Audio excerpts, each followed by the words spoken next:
This is released for the sake of education. This is a brief key insight about all the concepts of the book. We provide free audio books, key insights, summaries and brief study notes on the concepts of the books. So make sure to subscribe and become a part of our family. Without wasting any second, let's dive into the ocean of words. On behalf of Cybervision Systems, I would like to welcome you to one of the most beneficial and powerfully effective personal achievement programs you will ever experience.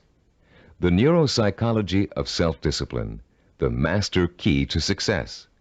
My name is Richard Gebhardt, and I'm going to be your guide as we explore, learn, and use this fascinating and effective program for developing your power of self-discipline, the iron will, the inner strength and drive you need to achieve your life's goals and ambitions.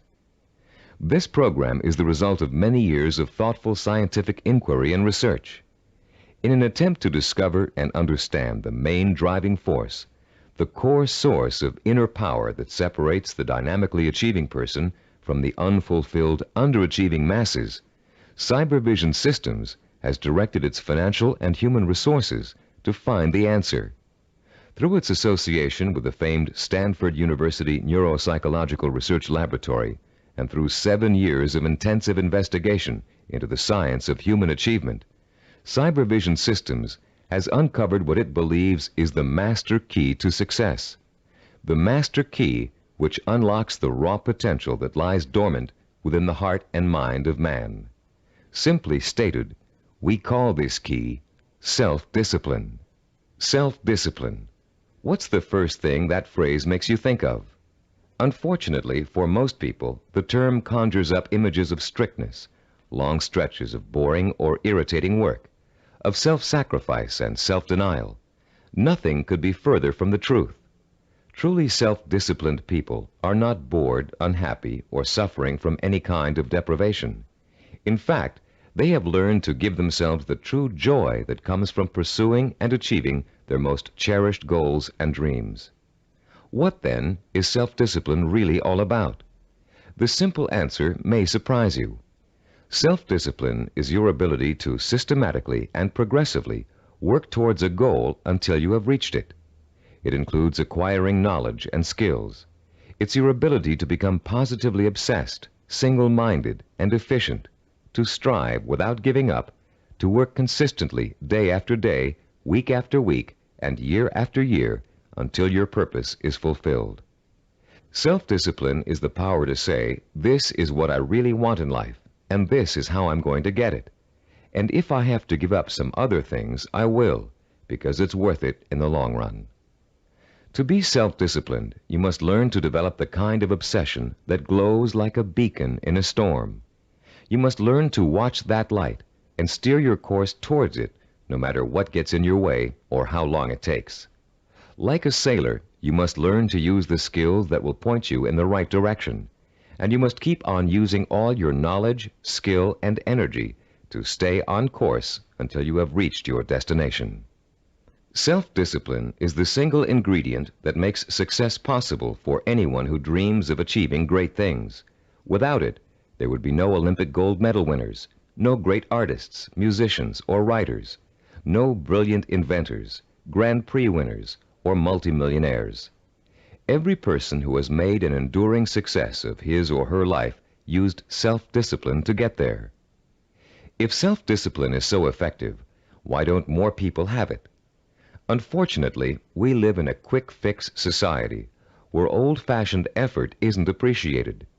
Nearly everyone wants to be an overnight success. People spend their money as soon as they make it to get instant gratification through material things. And then the same people wonder why they're not getting anywhere. The truth is, without paying the price and without making an effort, most people will fail at what they set out to do. It takes years of hard work and discipline to master a skill or craft.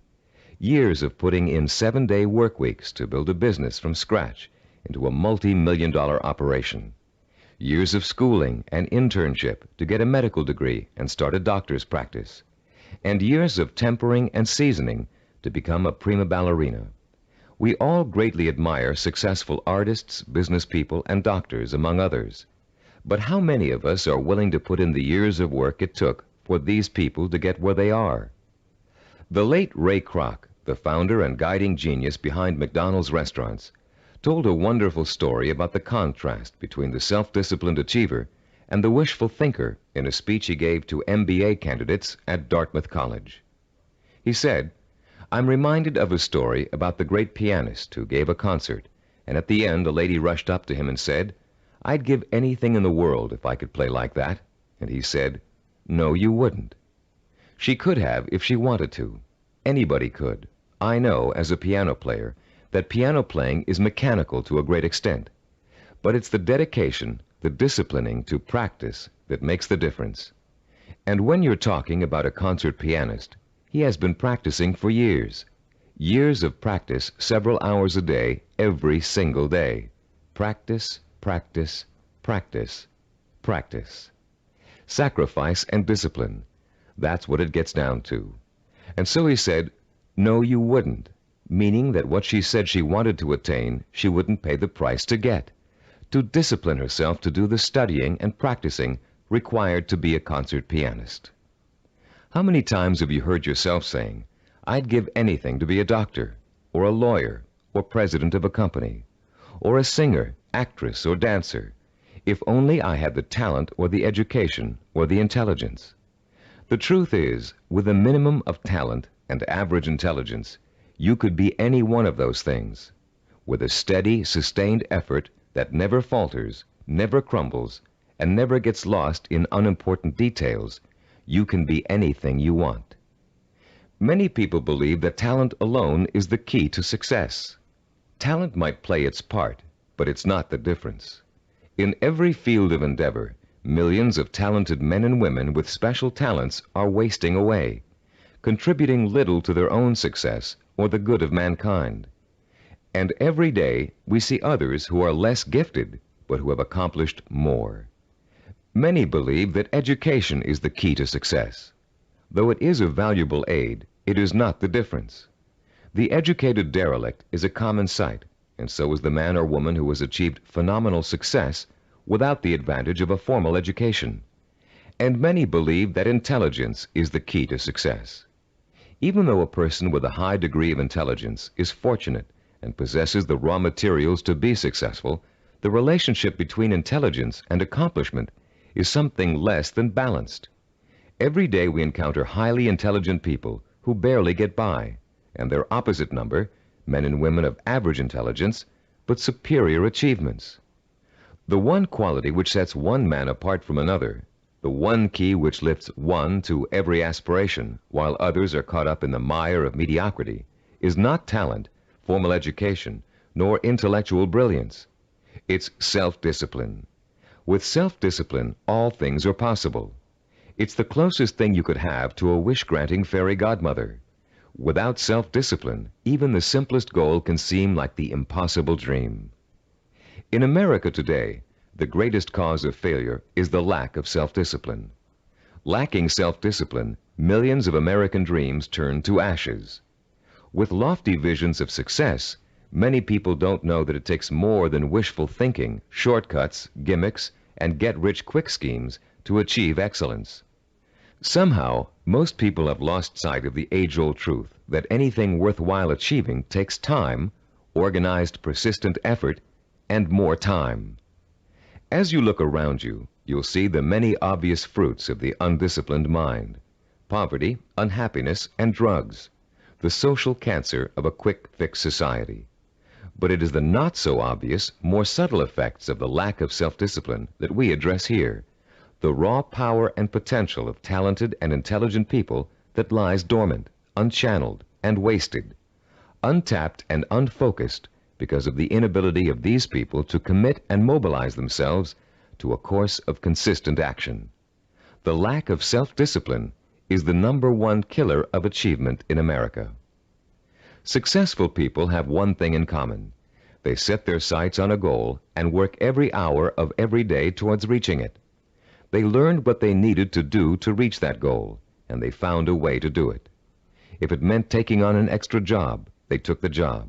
If it meant going to school at night, they attended evening classes. If it meant working countless hours 7 days a week, they worked the hours. If it meant relocating themselves and their families, they moved. Success consists of self-discipline, and self-discipline consists of doing whatever you have to do for as long as you have to do it to get where you want to be. If you truly want to seek your fortune, you must develop the inner strength to relentlessly pursue your vision day after day, week after week, month after month, year after year, until it becomes a reality. And it will become a reality. Stop and think about all the things you wish you'd accomplished, the things you know you could have accomplished if you'd only had the self-discipline to pursue them. Would you have gotten more education? Practiced and practiced at your favorite sport until you had a chance of becoming a pro? Learn to read and write music and play an instrument? Study engineering so you could design and sell the ideas you're always dreaming up? Actually, there are things you've accomplished through self-discipline way back in your childhood. Just think, how long did it take you to learn how to walk? For how many weeks and months did you struggle to stand upright? How many bruises did you get from falling down? And how many times did you pick yourself up and try again? You learned to walk because as a toddler, you became obsessed with learning to walk. You were determined to learn, no matter how hard it was at first or how long it was going to take. Every step you took was a small victory, and every time you fell down, it was just an excuse to start all over. Children are naturally self-disciplined because children believe that everything is possible. Children don't say, "I can't do it." Children say, "I want to do it." When you want something badly enough, and when you believe in it strongly enough, self-discipline will get it for you. Self-discipline is the most powerful tool you own for bridging the gap between wishful thinking and real fulfillment. Without it, you can only stare, as author Amy Gross says, like a window shopper at the good things of life and shrug and move on. You can have those good things by developing the self-discipline to achieve them. What do you want that you're willing to pay the price for?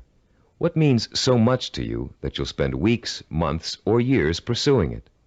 Start thinking about your most cherished dream, because with the power of self-discipline, you're finally going to be able to achieve it, and this program will teach you how.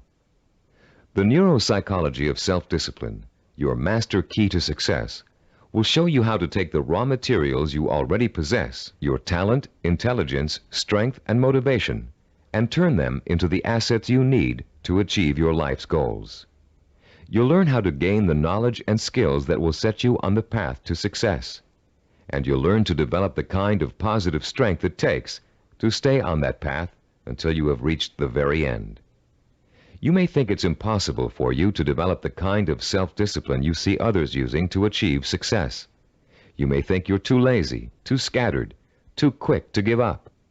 And that may be true of the way you're behaving now.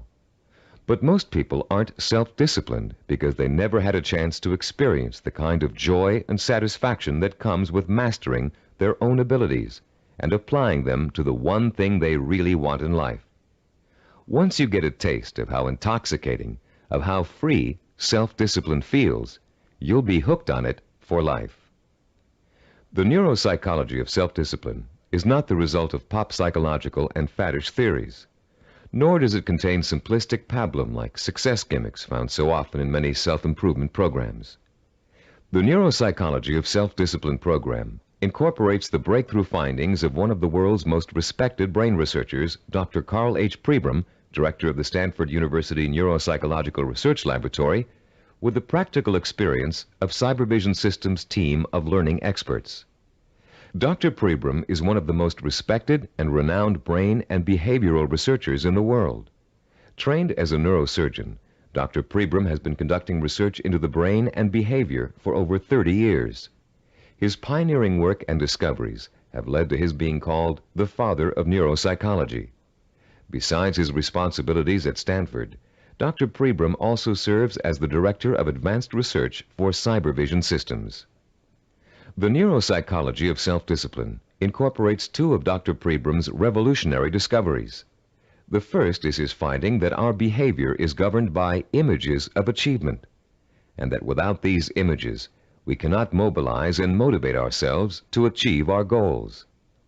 The second is Dr. Prebram's discovery of how the human brain forms visual and sensory images and how these images affect our emotions, our power to commit ourselves to a course of action and see it through to the end with excellence through perseverance and persistence. Dr. Prebram's cutting-edge work lets us understand for the first time the relationship between thinking, sensing, motivation, and behavior. And by collaborating with Dr. Prebram, Cybervision Systems has been able to develop a powerful technology that enables you to harness your own mental processes and motivate yourself to develop the kind of iron will that will carry you through thick and thin to achieve your goals, achieve them well and completely, and enjoy the journey every inch of the way. You don't have to be a scientist to understand, apply, and benefit from these principles. All of the complex research, development, and testing has already been done for you. We've turned Dr. Prebram's research results into a simple but powerful technology anyone can use to learn the beauty and joy of true self-discipline. Your Neuropsychology of Self-Discipline program centers around 3 points of organization. First, in Session 2, you'll be introduced to a description of 10 characteristics of goal-achieving, highly disciplined people. Countless hours of research and interviewing went into gathering this information, all to discover the tools these people used to develop and exercise their powers of self-discipline.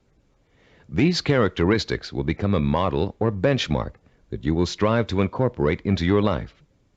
By keeping these characteristics close in mind, you'll have an achievable ideal against which you can measure your own behavior and habits as you strive to acquire and make permanent the skill of self-discipline. The second crucial section of this program is what we call the Knowledge and Information section. In Session 3, you'll be systematically guided through the easy-to-understand and learn principles of Cybervision's power of self-discipline.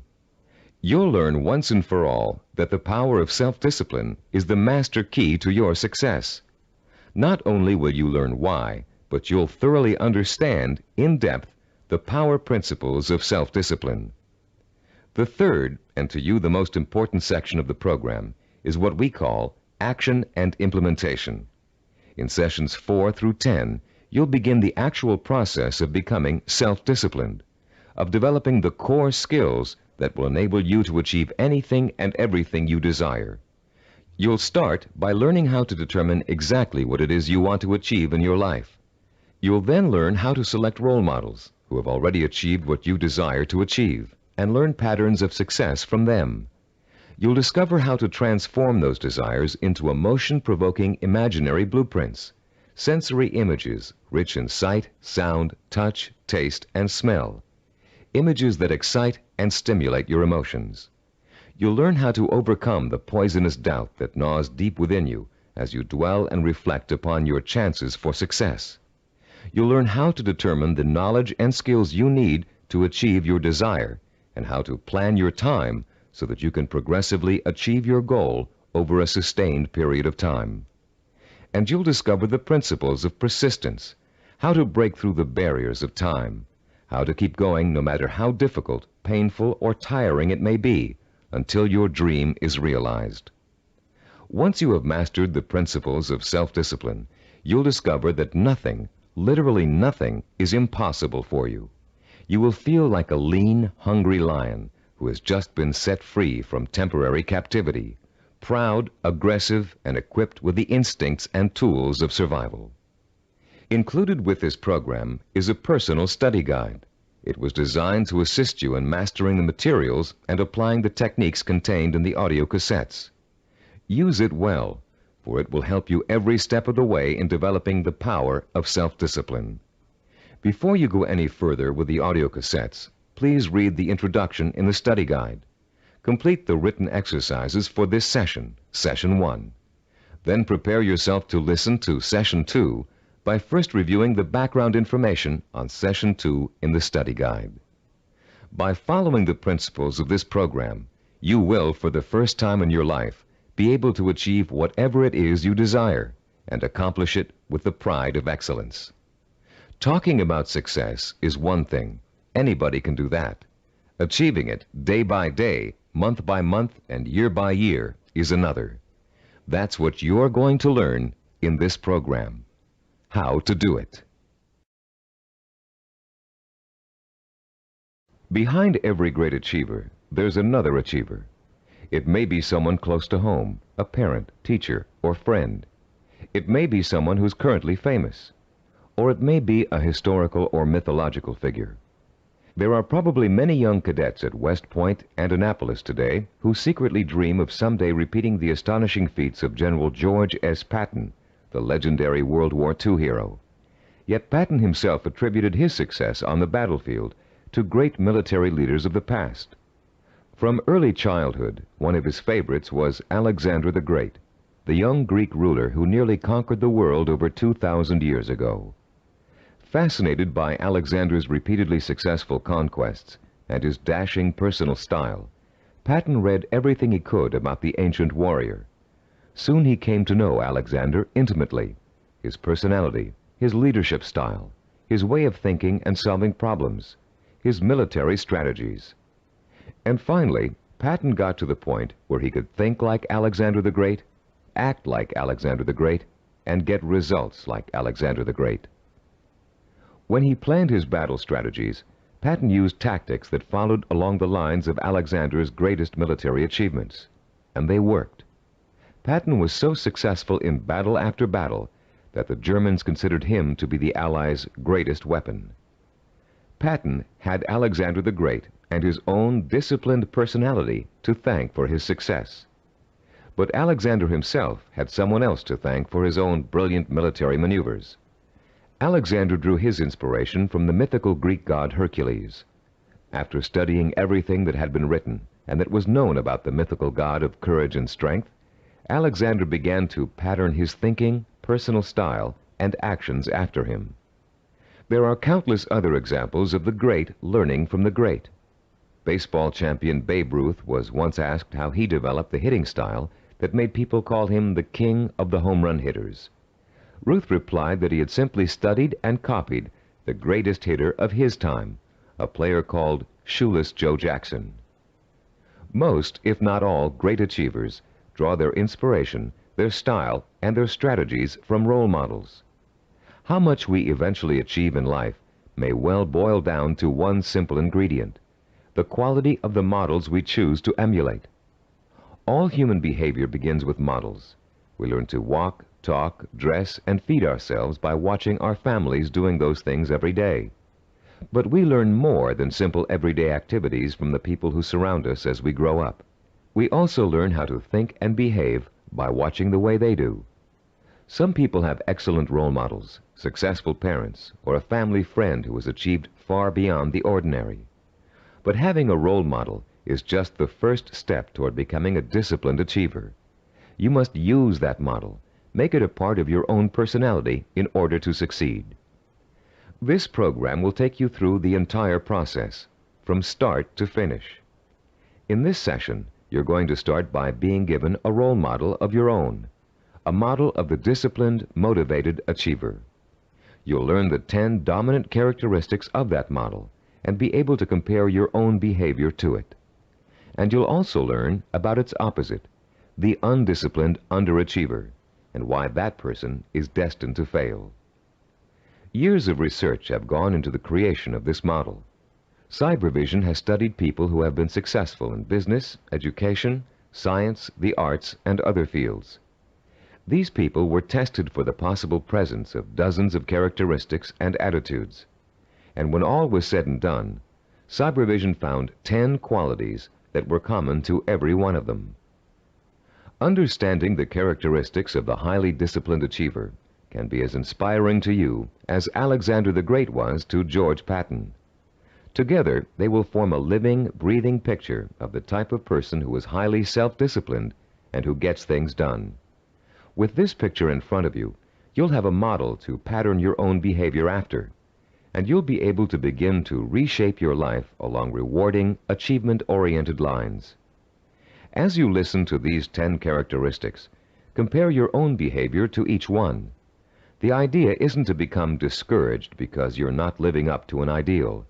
Rather, concentrate on rating your strengths and weaknesses so you'll understand from the beginning what areas you need to work on the most. Recognize that, as a Chinese philosopher once said, the journey of 1,000 miles begins with a single step. You've already taken that first step by acquiring and beginning to use this program. Now, let's discuss the 10 characteristics common among highly disciplined achievers. The first characteristic of a self-disciplined achiever is a strong, well-defined sense of purpose. The self-disciplined person knows precisely what he or she wants and will go for it, even if it means sacrificing other things in life to get it. Take Norwegian explorer Roald Amundsen, for example. In 1887, when he was a boy of 15, Amundsen read the story of Arctic explorer Sir John Franklin. He was so inspired by Franklin's adventures that he secretly resolved to dedicate his life to polar exploration. And since no man had yet physically found the South Pole, Amundsen set his sights on being the first. His mother had other ideas. She wanted her son to be a doctor and insisted that he attend medical school. At first, Amundsen gave in, but then, unhappy and frustrated, he quit school, joined an exploration party, and went to sea. Amundsen spent years apprenticing in the treacherous Antarctic. It was hard physical work, and there was a lot to learn. He studied nautical techniques until he became a master sailor, and then he began to organize his own expeditions. 24 years after Amundsen chose his goal, he succeeded in achieving it. In 1911, he became the first man to find the South Pole. Contrast Amundsen's single-minded pursuit with the profile of a person who isn't sure what he or she wants to accomplish. The purposelessness personality drifts through life uncertainly, always searching, never finding. This is the type of person who changes jobs, leaves relationships, and starts projects but never finishes them. It's someone who never stays with anything long enough to become successful at it. People today are becoming more and more afraid of commitments. They're afraid of committing themselves to one career. They're afraid of committing themselves to one relationship. They're even afraid to commit themselves to staying in one place for very long. They talk about leaving their options open. Ironically, these people are very much committed to failure, because without a sense of purpose, they can't apply themselves to any one thing, and without applying themselves, they can never succeed. Look around you, and you'll see 40-year-olds and 50-year-olds who are still jumping from job to job, from relationship to relationship, always searching for an answer somewhere. They'll never find it.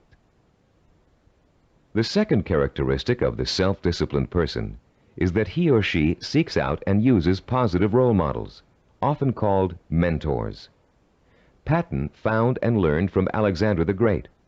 Roald Amundsen got his inspiration from Sir John Franklin. To be self-disciplined, you must find a mentor who can inspire you with his or her own example of discipline. This person will instill you with a sense of real possibility, the belief that if he can do it, so can I. The person who has no self-discipline tends to identify with and tries to emulate people whose values are quick fix. The undisciplined think success can be achieved through gimmicks, luck, or who you know. For this reason, they actually distrust and resent the truly successful. They cannot bring themselves to admit that it takes hard work and consistent effort to reach a lifelong goal. Rather than working to get their own lives in order, these people blame their lack of success on bad breaks. They will always have bad breaks until they give themselves a break. The third quality that distinguishes the self-disciplined person is the strength of his or her imagination. Self-disciplined people use a goal-setting technique called sensory vision. Robert Kennedy's immortal words explain it very well. Kennedy, himself a highly disciplined achiever, said, "Some men see things as they are and ask, why? I see things as they could be and ask, why not?" The key to developing this kind of vision is learning to use your imagination in a clear, creative way. Once you've decided on a goal, you must learn to visualize the outcome with strongly detailed, sensory-rich images. You must learn to clearly imagine the rewards of success through sight, sound, touch, taste, and smell. The French have an expression, déjà vu, which means already seen. The self-disciplined, when they reach their goal, have this sense of déjà vu, because they have already been there thousands of times in their imaginations. You can be sure General Patton knew what victory felt like long before he fought his first battle. And for Roald Amundsen, reaching the South Pole must have felt like a homecoming. The great film director Alfred Hitchcock said that the actual process of directing a film was almost anticlimactic for him. By the time production started on each of his films, he had already visualized every single frame and every single camera angle so clearly in his own imagination that making the movie consisted of just going through the motions. Hitchcock began each project with a template of what he wanted clearly and firmly set in mind. Those who lack self-discipline also lack vision. They have only the vaguest images of goals they might, maybe, someday want to achieve. These people are quite capable of creating sensory-rich visions, but unfortunately, they tend to apply those visions to scenarios of failure rather than success. The fourth quality exhibited by the self-disciplined individual is what we call a positive sensory orientation. Achievers dwell on their own past accomplishments as proof of their ability to succeed. They won't admit to failure. In fact, it can truly be said that they don't know the meaning of the word failure. If things don't first turn out as planned, they just chalk it up to experience and keep on working toward their goal. Self-disciplined people are so eager to learn that they feel every bit of life experience just brings them closer to achieving success. They're not afraid to try new approaches if old ones don't work anymore. They never lose sight of their goal, but they're open to more than one way of achieving it. And this kind of positive attitude ensures that they will. Those who lack self-discipline waste precious time and energy dwelling upon past failures. Through a vicious cycle of negative reinforcement, they use those perceived failures as an excuse not to try again in the future. They develop a fear of failure, a fear of making the effort, and failure generates failure. If you're convinced you can't do something, you won't be able to do it. The characteristics we've discussed so far all add up to a quality called self-assurance. The self-disciplined have a strong gut-level belief in themselves and their ability to succeed that is truly unshakable. Deep down in their hearts, they know they can do it, and no one can convince them otherwise. When Christopher Columbus set out to find a new route to the West Indies, Europeans thought he was crazy. The world is flat, they told him. If you sail west, you'll fall off the edge and be devoured by monsters. But Columbus believed the world was round, and he stubbornly applied to every monarch in Europe until he found one who would finance his voyage to what turned out to be the New World. The disciplined achiever is fueled by self-confidence, but the undisciplined are hampered by self-doubt. This foreboding of failure haunts them in everything they attempt to do, and effectively slams the door shut on any possibility they might have of succeeding. The sixth characteristic that self-disciplined people share is their ability to plan and organize. The self-disciplined achiever knows how to take his or her goal and break it down into pieces that can be worked on one at a time. Priorities are set, and the important tasks are tackled at the beginning. This practical, methodical approach is the only way to achieve success, no matter what your endeavor. When Henry Ford designed the Model A, he had a goal in mind. He wanted every American to be able to afford to own a car, his car. But in those days, cars were hand-built, and the time and effort involved in making one resulted in a very expensive price tag. Ford knew he had to find a faster, cheaper way to build cars, so he patiently worked and planned out a radical new idea, the assembly line. Each person on the line would perform just one task, enabling them to perform it quickly, and an entire machine could be assembled in record time. People laughed and said it wouldn't work, but Ford had spent years planning it out in every detail, and it did work. The assembly line became such a success that other industries began to use it as well. One man's careful and patient planning launched a new industrial era. Contrast Henry Ford with the typical man on the street. His attention is scattered, and he's disorganized. He either has no idea what he's going to do next, or he has so many irons in the fire that he can't keep track of them all. Maybe he's trying to start a business, but he's busy hiring employees when he still doesn't have any clients or office space. Maybe he's decided to switch careers, but he's already planning how to spend all the money he's going to make, even though he's going to need 4 more years of schooling before he can begin to practice his new career. This type of person is wasting time and energy. Without a detailed game plan, and without following that plan as closely as possible until you reach your goal, you can spend your life floundering among half-started projects and missed opportunities for success.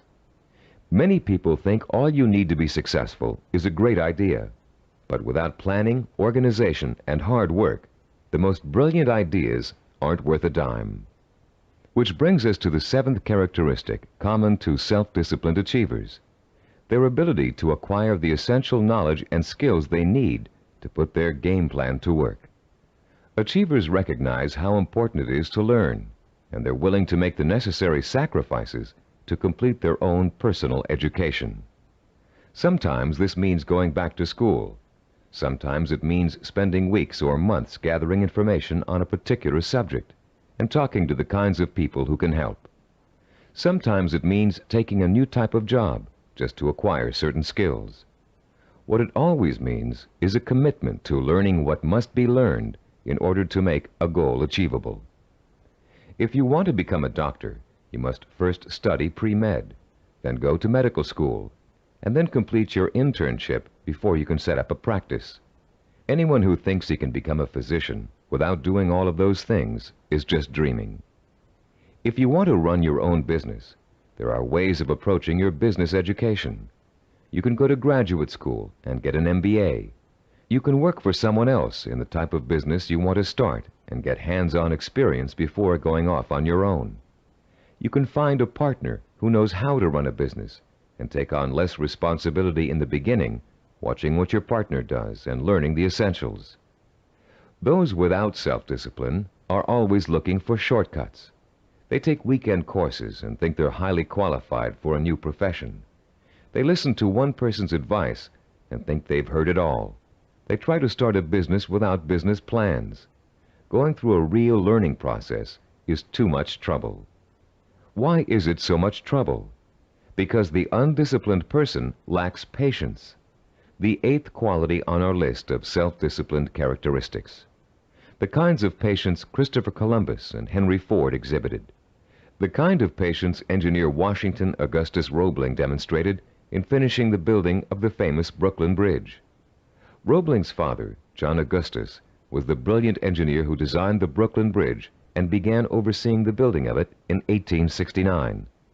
It was going to be the first steel suspension bridge in the world, a feat of engineering for its time. But the project had hardly begun when the elder Roebling suffered a fatal accident, and someone had to carry on. That someone turned out to be his son. Washington Augustus Roebling took over where his father left off, but just 3 years later he contracted Caisson's disease from spending so much time underground. The illness left him almost completely paralyzed, in great pain, and confined to a wheelchair for life. Some people would have given up the project under those conditions, but Washington Augustus didn't. Instead, he moved to an apartment in Brooklyn Heights that overlooked the bridge, and he sat all day at the window, watching the work as it progressed and supervising it from his living room. Messengers ran back and forth, conveying his instructions to the workers on the bridge. Washington Augustus worked this way for 11 years, until the bridge was opened in 1883. Obviously, the younger Roebling's patience paid off, mostly because he, like other self-disciplined achievers, was not intimidated by time. Roebling would have sat at that window without complaint for 20, 30 years or more in order to finish his project. It meant that much to him. Later in this program, we'll explore further the special relationship between the highly self-disciplined and time. For now, we'd like to point out that time becomes immaterial to those immersed in pursuing a goal. Hours pass as if they were minutes, weeks as if they were days, years as if they were months. The self-disciplined do not worry about time. They also see time as a tool. Accomplishment takes time, and people who wish to achieve have all the time in the world. Because every moment they're working towards their goal, they know they are coming 1 minute closer to reaching it. And for the self-disciplined, getting there is at least half the fun. The undisciplined view time as an enemy, something to beat. You'll hear them say, "I want it all now. I can't wait." Unfortunately, these people don't realize that time is going to pass anyway, and if they're not working toward their goal, they're only wasting the time they feel is so precious. The self-disciplined are persistent. This is the 9th quality that contributes to their success. They have what it takes to stick to their vision through thick and thin, day in and day out. They don't give up in spite of rejection, hardship, setbacks, or other people's opinions. They are relentless in their pursuit of their own dreams and goals. The self-disciplined are, actually, very stubborn. They succeed against all odds. When they get discouraged, they draw new inspiration and motivation from their sensory-rich visions of success. And that's enough to fuel their emotional drive to keep on making the effort. Ellie Hawkins, a mountain climber, is a good example of someone who just wouldn't give up even when the odds turned against her. She set out to climb a particularly difficult face of Yosemite's treacherous El Capitan. Ellie undertook this climb to prove that dyslexia, a learning disorder from which she suffers, can be beaten. In the middle of the climb, Ellie slipped and suffered a rope burn on her left hand that was so bad she almost lost complete use of the hand. She could have stopped there, but she didn't. What started out to be a 6-day climb turned into a torturous 8-day ordeal as Ellie worked with one hand, holding her wounded arm above her head to lessen the pain. Ellie reached the top and immediately announced plans to tackle another very difficult climb. No one doubts that she'll do it, because she has the hallmark of a disciplined achiever. The undisciplined are easy quitters. They give up when the going gets rough. They're more interested in having a good time than in working. Even worse, they find it impossible to have a good time when they are working. This brings us to the 10th and last characteristic of the self-disciplined achiever: the ability to experience pleasure while working to achieve his or her vision. These people are excited by their goals and become easily engrossed in the work it takes to get there. They're interested in learning, they enjoy acquiring new skills, and they have a good time while they're pursuing their ambitions. To the highly disciplined, there's no such thing as work. Their work becomes their life and their main source of pleasure. When they become successful, you often hear them say, "I can't believe I'm getting rich doing this. It's so much fun." And most of them would keep doing what they're doing, even if they weren't making money at it. To the undisciplined, work is the stressful, painful, boring part of life that must be tolerated between periods of pleasure. These are the people who live for the weekend, who are willing to work only because it gives them the disposable income they can spend on fun. And these are also the people who don't want to put in overtime or take work home unless they're being paid extra for it. If taking on more work will only get them a promotion or a crack at a better job, they won't do it. Now that we've identified the 10 qualities common to all self-disciplined achievers, we'd like you to begin comparing yourself against the model characteristics we just discussed. This self-assessment will give you a good idea of your own strengths and weaknesses. After you've finished listening to this session, turn to page 11 of your study guide and follow the instructions for using the personal assessment form you'll find there. Let's summarize the characteristics of self-disciplined achievers. First, they have a strong, well-defined sense of purpose. They know what they want. Second, they seek out positive role models for inspiration and learning. Third, they use sensory-rich visions and a vivid imagination to set the stage for their own achievement. Fourth, they have a positive sensory orientation. They expect to succeed rather than fail.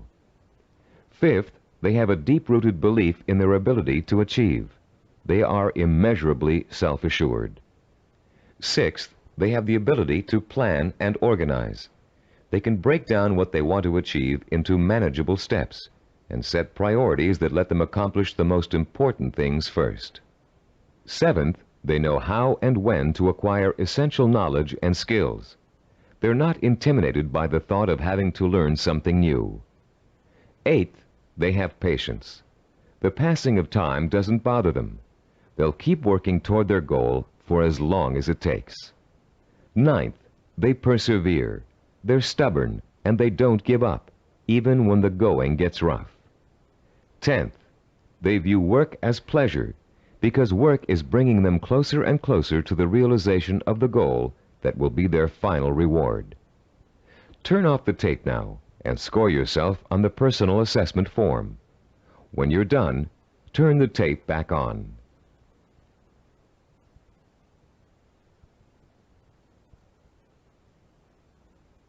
Welcome back. We hope you're not too discouraged by an honest assessment of where you stand now in terms of self-discipline. Remember, you've already taken the first steps toward making a positive change in your life, and you will experience that change by the time you've finished this program. Nothing will be impossible for you once you develop and harness this inspiring and enduring power of self-discipline. And, as you'll soon find out, self-discipline is not so difficult to develop as you might think. As a matter of fact, using this program is going to be your first exercise in acquiring it. Already, you're on your way. In the next session, we'll explore the power behind the characteristics we've just discussed. You'll learn why they're so important in developing self-discipline and what they can do for you once you have them. And you'll be further along the road toward understanding and developing the one characteristic that will give you the power of success. After completing Session 2, you should now have a clear picture of your strengths and weaknesses as compared to the model of the self-disciplined achiever. Perhaps for the first time in your life, you're able to objectively see which of your attitudes and behaviors have been acting as barriers to developing the kind of self-discipline that will enable you to achieve your dreams and ambitions. Now that you have a better understanding of the 10 characteristics of the self-disciplined achiever, we're going to provide you with a scientific foundation for Cybervision's unique self-discipline program. In this session, you'll learn how recent scientific discoveries have made it possible for you to acquire, harness, and focus the power of self-discipline, the power to achieve whatever your mind and heart are set on achieving. That power is what sets achievers apart from the mass of ordinary people, people described by American philosopher and writer Henry David Thoreau as leading lives of quiet desperation. That power is what drove great achievers like Dr. Jonas Salk, Ludwig van Beethoven, Albert Einstein, and Mahatma Gandhi. But what does that power consist of? What is the force that motivates high achievers to sustain a long-term effort that might take 10 years, 20 years, or a lifetime to achieve? More importantly, if we can define and isolate such a force, how can you or I tap into it? The force exists, and it has a scientific basis. By the time you've completed the neuropsychology of self-discipline, you'll understand its origins, its strength, and its power. And you'll be armed with all the tools you need to stay in touch with that force in order to accomplish anything you set out to do. There are many self-improvement programs that, like crash diets, offer good short-term results but stop working after a few days or weeks. These programs tend to rely on one of 3 kinds of motivation. The first is evangelical. A powerful orator, we'll call him Speaker X, comes to town with promises to increase motivation and production after a single seminar or series of seminars. Perhaps your boss encourages you and your coworkers to go. Perhaps he even purchases a block of tickets. Meeting night arrives, you attend, and the speaker is indeed inspirational, as are the bells and whistles and songs and slogans that accompany him. It is a fever-pitched, emotionally charged experience that Speaker X has to offer. As he exhorts you to live up to your enormous potential, to work harder, better, and more enthusiastically, to use your talents, to use your mind, you feel power welling up inside you, and the people around you are feeling the same kind of power inside them. Yes, you're all saying, we can be more productive, we can have a better attitude, we can get ahead if we want to. The very air becomes charged with mass enthusiasm. The next day, you're at your desk a half hour early, and you work a half hour past normal quitting time. The same thing happens the day after. You start planning new ways to accomplish your work more effectively. You're feeling happier about the work you're doing. And for the next few weeks, it looks like you're getting more work done in less time than you ever have before. But soon, your enthusiasm begins to fade, and your pace starts to slow down. Even if you have the audio tapes of the speech, it's hard to recapture and sustain the original emotion you felt in the presence of an inspired speaker. And of course, you no longer have the kind of group excitement and energy you experienced the first time around. You're getting tired and bored. Your boss sees productivity fall after an artificial peak, and sure enough, when the next motivational speaker comes through town, we'll call him Speaker Y, there's the boss with another block of tickets in hand. This evangelical form of motivation may get short-term results, but it creates an unhealthy dependence on external hype. It's like a drug addiction. You need more and more of an artificial stimulant to reach the same level of false well-being. When you get your shot of motivation, you become enthusiastic and energetic. When the shot wears off, you get sluggish and lethargic. The same problem exists with the second major motivational tool that most self-improvement programs rely on: external rewards, like money, prizes, bonuses for reaching quotas. These are essentially pats on the head from the boss, often desirable pats, but still pats on the head, signals that you've pleased someone else. This method works very well on children. Unfortunately, it tends to create a childlike dependence on outside rewards, even in adults. Like evangelical speakers, this carrot and stick approach produces only short-term results. External rewards do not increase individual commitment, and most people tend to adapt to them quickly, soon expecting bonuses as a matter of course, and not because they performed above and beyond the call of duty. Rewards are manipulative. People who give them out are always asking themselves, how can I motivate my staff? The truth is, to be truly effective in the long term, motivation must come from within. The third classic motivational tool is a familiar one: fear. Humorists Carl Reiner and Mel Brooks created a comedy album in the early 60s in which Reiner, as a journalist, interviews Brooks, who plays a 2,000-year-old man. Eager to know about life in the distant past, Reiner asks Brooks, what was the major form of transportation in those days? Brooks replies, fear. Fear transported you. Reiner is puzzled. Fear, he asks.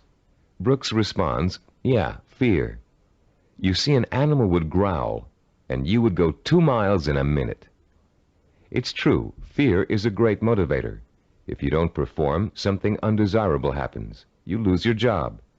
There go the house payments, the car payments, the kids' college tuition, and so on. As the mental dominoes fall, you're motivated to keep performing. But while fear may bring short-term results, it also brings resentment and rapid burnout. It doesn't take long before you're angry at the system that's keeping you going. And anger makes you less productive, which increases your fear. It becomes a vicious cycle with an unpleasant ending. It should be pretty clear by now that these motivational systems aren't motivational at all. Each of them relies on an external stimulus and an artificial situation. And each relies on an initial burst of emotion that fades rapidly when the new situation becomes habitual. You may have tried several of these motivational or goal-setting programs in the past. Perhaps they even contributed to your sense of self-awareness. If so, you've no doubt learned that self-awareness alone is not sufficient to motivate change. It's easy to identify self-defeating behaviors. It's easy to plan strategies for eliminating them. It's easy to turn over a new leaf, but it's very difficult to sustain change for a long enough period of time for your new behavior to become as ingrained in your character as your bad habits were in the past. Having a roadmap is not enough. You need fuel. The key to developing self-discipline, the power to persistently pursue a long-term goal without giving up until the goal is achieved, is the fuel of internal motivation.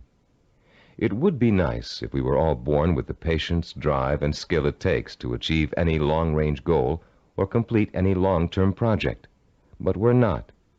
Self-discipline is a learned behavior.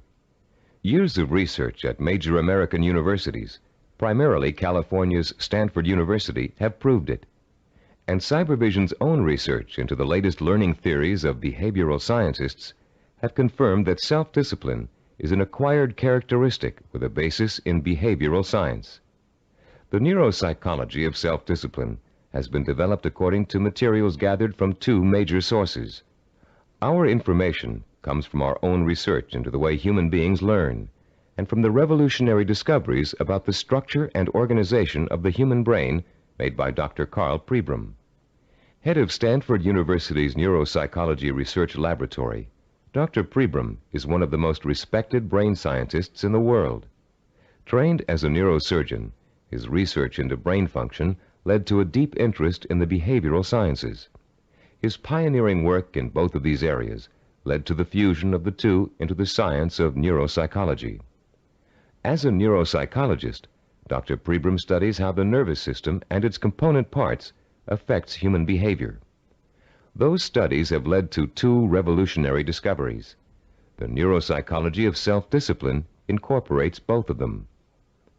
The first of Dr. Pribram's discoveries explains how the human brain forms visual and sensory images, and how those images affect our minds, our bodies, and our behavior.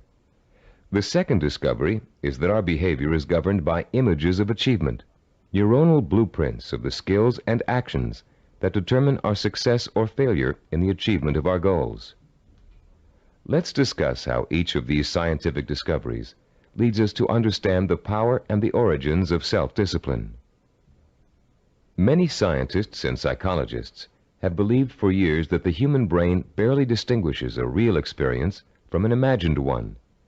Best-selling self-help books like Psycho-Cybernetics, Think and Grow Rich, and others have used this belief as their foundation for motivation and change. This idea has also been the cornerstone belief of people involved in metaphysics and the human potential movement.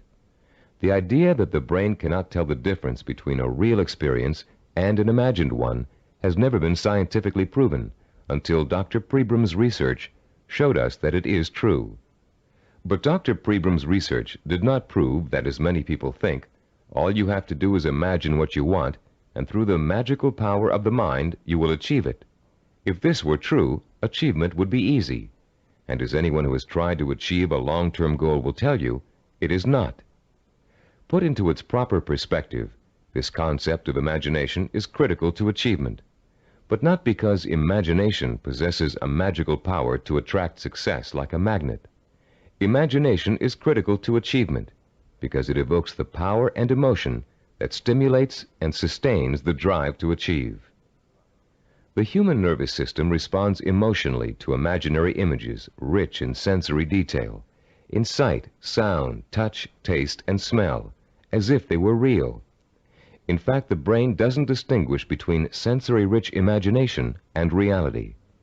That's why the sight of a hand reaching for a murder victim on a movie screen can inspire the same terror, the same rapid heartbeat, and rush of adrenaline as a real threat does. You can perform a simple demonstration of how an imaginary image affects the body's responses right now. Close your eyes and imagine for a moment that you're holding a firm, ripe lemon in your hand. Now bring the lemon up to your mouth and slowly bite into it. As your teeth break through the peel, penetrate the skin, and sink into the flesh of the fruit, imagine the juice exploding into your mouth. What did you experience during this exercise? Did you develop a feeling of bitterness and distaste? Did you pucker up in response? Did you begin to salivate, as you would if you really took a bite out of a lemon? The feeling of bitterness is an emotional response, provoked by the imaginary sensation of the lemon juice being absorbed by the mucous membranes in your mouth. The buildup of saliva was a physiological response. Saliva neutralizes the acid level in lemon juice. You can create a similar response by imagining yourself biting into an onion. rather than experiencing a sense of sourness and a watering of the mouth, your eyes will begin to burn and tear. This power of imagination to create physiological and psychological responses is crucial to the survival of the human species. The images of love and eroticism stimulate sexual response for reproduction. The image of fear stimulates the fight or flight response for survival. But our brain's ability to respond to images is a two-edged sword. The person who is dominated and controlled by emotional impressions becomes a victim of his own sensory images. These people act impulsively in response to their feelings. They have little control over their environment. They are easy prey for fear, superstition, and con artists. They are usually unhappy. On the other hand, the person who understands the power of imagery and who can deliberately harness a flood of sensory images to reinforce an intellectually formulated plan has a lifetime source of energy to apply toward positive action. This person uses emotion as fuel.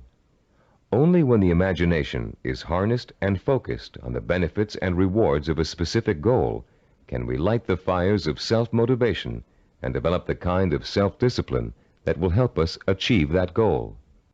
Dr. Pribram made a second significant discovery in his research into the brain and human behavior.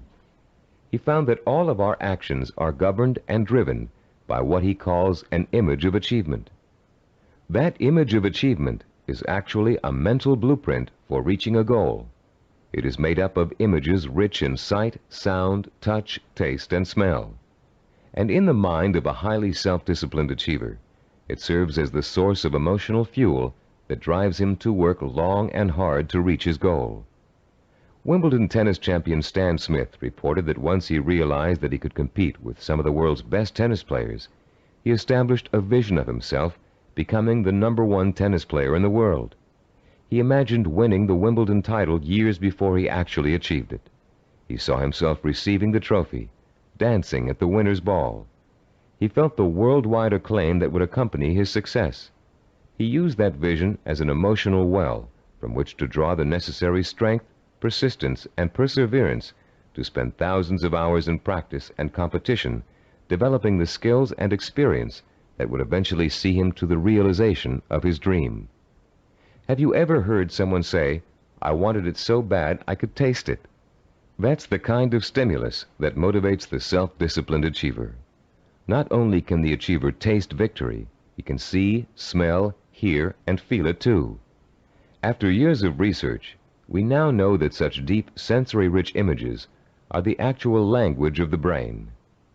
Although it is actually far more complex, the brain can be compared to a computer. Computers, also referred to as hardware, can do nothing by themselves. They are simply the vehicles for programs called software that tell the computers what to do. Think of the brain as hardware and the imagination, images of achievement, as software. Images of achievement tell your brain what to think, which in turn tells you how to act. The right images can set in motion a chain of events that will lead you towards any kind of achievement you can imagine. Author Joe Himes describes watching a Taekwondo master named Young Tai Lee practicing blows against a straw-covered board.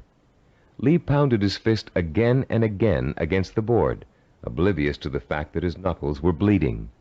When Lee's practice was over, Himes asked him whether his hand hurt. Lee replied, "Not until just now, when I thought about it." When Himes looked astonished, Lee explained further, "When I was striking the Makawara board as you came in, my mind was on my home in Korea. Though I was standing here, I was seeing the mountains I knew as a youngster and the children I played with, hearing their laughter and my mother's voice. I was unaware of the pain in my hand." Lee then told a dramatic story of his own Taekwondo master, who once underwent a sinus operation with only his own concentration for an anesthetic. "How was that possible?" Himes asked. "Regulate your breathing," Lee replied. "Fix your eyes and mind on something else, perhaps a rock or a spot on the floor or ceiling. Concentrate on that object, savor it, taste it, give it color, and smell the dimension. Let it absorb all your thoughts and concentration, and the pain will diminish." If we replace the word object in Lee's description with the word goal, we have the perfect description of a sensory blueprint. Concentrate on that goal, savor it, taste it, give it color, and smell the dimension. Let it absorb your thoughts and concentration. This ability to use sensory images to marshal one's powerful sensory impulses toward a goal is the essence of self-discipline. We are all born with imagination. Self-disciplined achievers have learned to use it to achieve even the most seemingly impossible goals. The self-disciplined achiever begins the journey to success with imagination. He asks himself, if I can have whatever I can imagine, what do I want? What is my purpose? When he has defined that purpose, he uses his imagination to create a vision of achievement, a sensory-rich image that will evoke an emotional response so strong that he is driven to action to bring his vision to life. And when he has achieved that goal, he uses his vision to create new goals, for the self-disciplined achiever never stops. He has learned such a powerful method for becoming successful that the pleasure of succeeding has for him become life itself. The self-disciplined achiever also uses imagination to change his goal whenever necessary. As images evoke emotion, and emotion propels him to act, he gets closer and closer to his goal. And the closer he gets, the more his reality changes. When it changes in such a way as to make his original goal either impossible or undesirable, he changes that goal to fit his new reality. The self-disciplined achiever creates a feedback system that ensures that he will never give up and he will ultimately achieve what he wants. This is where most people fall down. They're working towards a goal and suddenly circumstances interfere with that goal. They get sidetracked. Then when they try to get back on course, it doesn't work. Because their original goal does not fit their new reality, they think they have failed and they give up. In the same circumstances, the self-disciplined achiever uses his or her goal visualization as a reality check.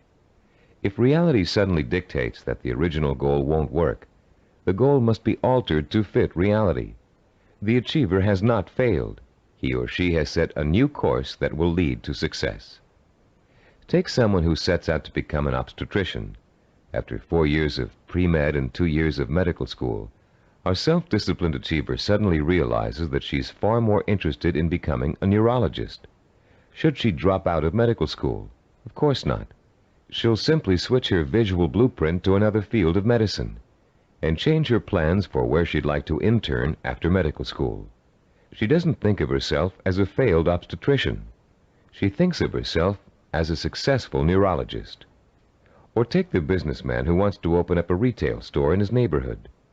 During the knowledge-gathering process of talking to other business owners, discussing loans and insurance with bank officers, and looking into buying franchises, he discovers that a retail operation won't really fit his particular talents or expectations. Instead, he realizes he's a perfect candidate for starting a direct marketing company. So he changes his vision and his direction to fit his new goal. For these people, the fire still burns, but the trial and error process of working towards their goal has led them in directions they wouldn't originally have thought to go in, and they will be successful because they're flexible enough to grow and change as their goals grow and change. The relationship between vision, self-motivation, and achievement can be condensed into an easy-to-understand 7-step formula for developing self-discipline. As we explain that formula, you can refer to your study guide and follow along as we talk about the 7 keys to self-discipline outlined in Diagram 3.1. The first step in developing the power of self-discipline is to create a purpose. You must define a cause to which you can wholeheartedly commit your time, resources, and energy.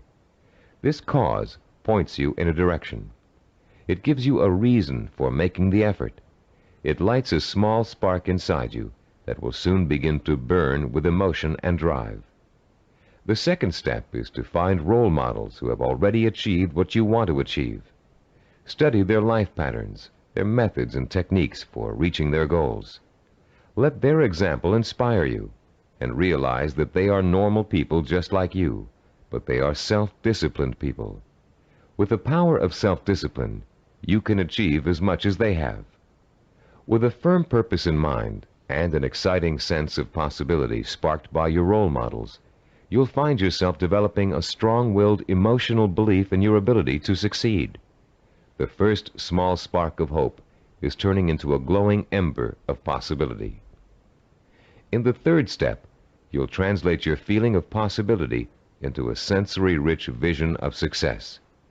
At this point, with a vision rich in touch, taste, sight, smell, and sound in front of you, you'll make the leap from the possible, "I think I can do it," to the heartfelt, "I know I can do it." Your vision and your belief will fan the embers of conviction until they burst into a flame of emotion that incites you to action. This all-encompassing flame of emotion is the fourth step of the formula. It is what gives you the energy, the creative power, and the desire to single-mindedly see your vision through to its successful completion. Motion is the root word for emotion. The original meaning of the word emotion is, in fact, a moving, a stirring, an agitation, which is precisely what happens when belief in your goal catches fire. The fifth step in our formula is planning, the first bit of action inspired by your emotion. Through effective planning, you can identify and map out the steps you need to take in order to make your vision a reality.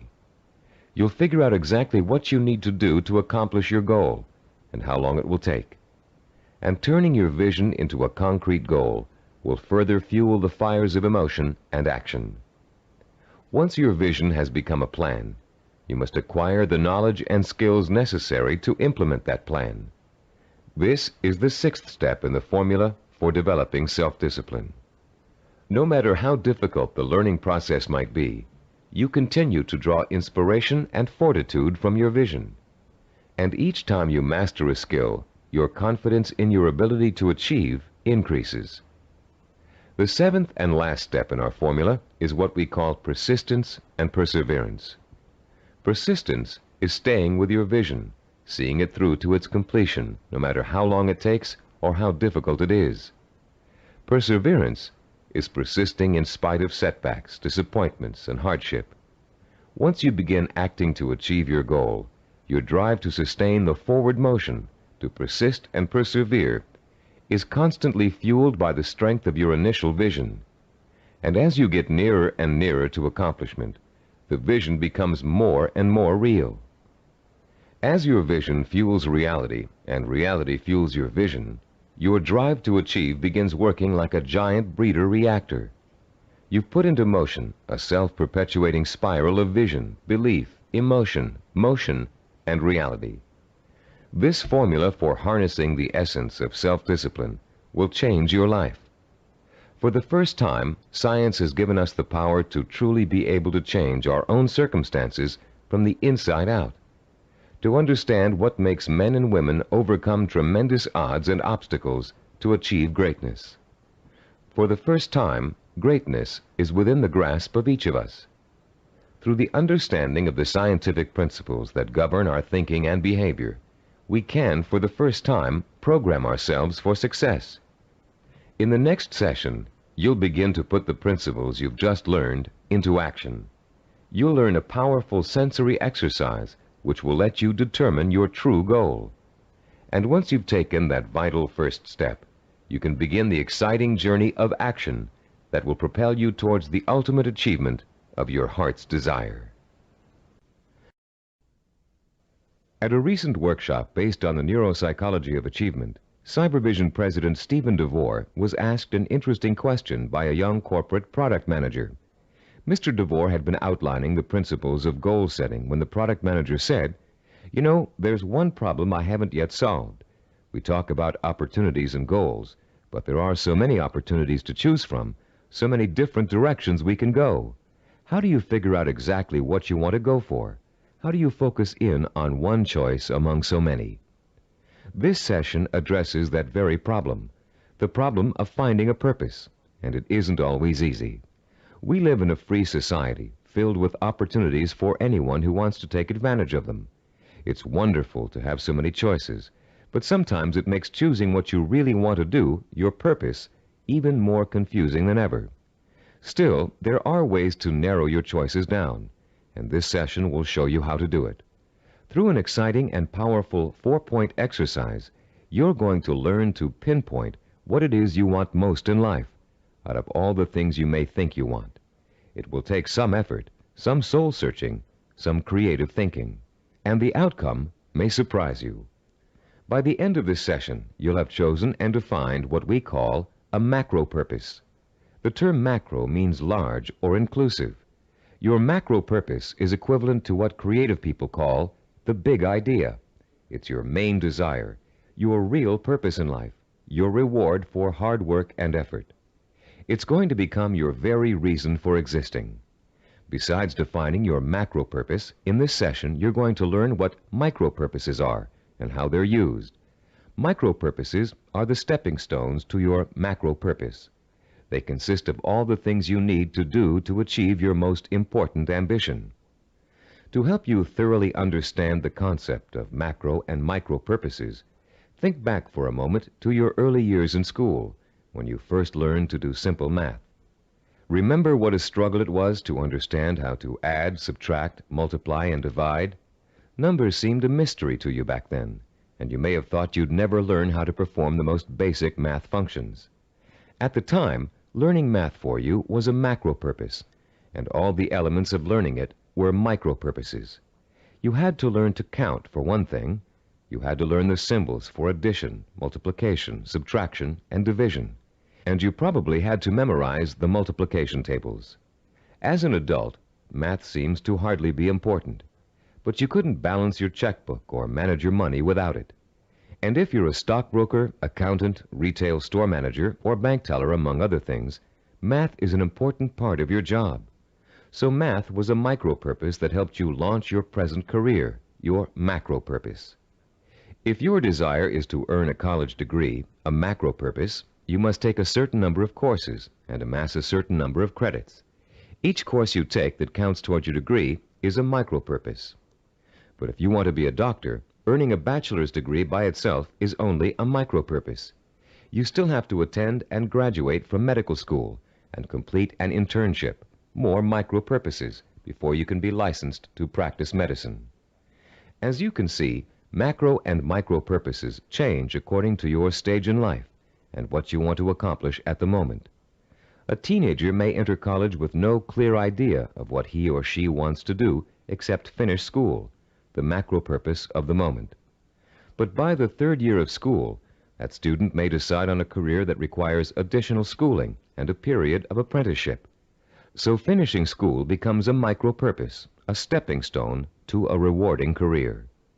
But macro and micro purposes don't just apply to careers or lifelong goals. Setting a macro purpose and determining what micro purposes are necessary to achieve it is an excellent way to help you accomplish any goal, no matter how large or small. It's a logical and creative process that lets you organize your thoughts and actions to make your goal clearer, more rational, and easier to achieve. Just imagine for a moment that you're stranded alone in the wilderness on a freezing winter day. It's late afternoon, and there's no hope of rescue before the next morning. Somehow, you have to figure out a way to survive the bitter cold night, your macro purpose. Your micro purpose is keeping warm, and right off the bat you can think of 3 ways to do this. The first is to put on some more warm clothes, but you don't have any, so that choice is out. The second is to find shelter, but there's none in sight, and you don't have the time or the tools to build anything before nightfall. The third is to light a fire and keep it going through the night. Since the woods around you are filled with dry logs and kindling, this looks like a real possibility. But you don't have any matches, and as for rubbing 2 sticks together to start a fire, it never worked when you were a child, and you doubt that it will work now. There has to be another way. Looking around you for another solution to accomplishing your macro purpose, you notice a sliver of broken glass on the ground, and there's still enough sun left for you to be able to feel its warmth. Picking up the glass, you hold it so the sun's rays can penetrate its surface and focus on a dry stick of wood underneath. In 10 minutes, the stick is burning. But your ordeal isn't over.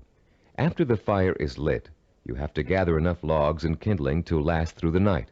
Another micro-purpose. And then you have to force yourself to stay awake all or most of the night to make sure the fire doesn't go out. In the course of this harrowing experience, you've chosen a macro-purpose, staying alive, and defined all the micro-purposes that went into it.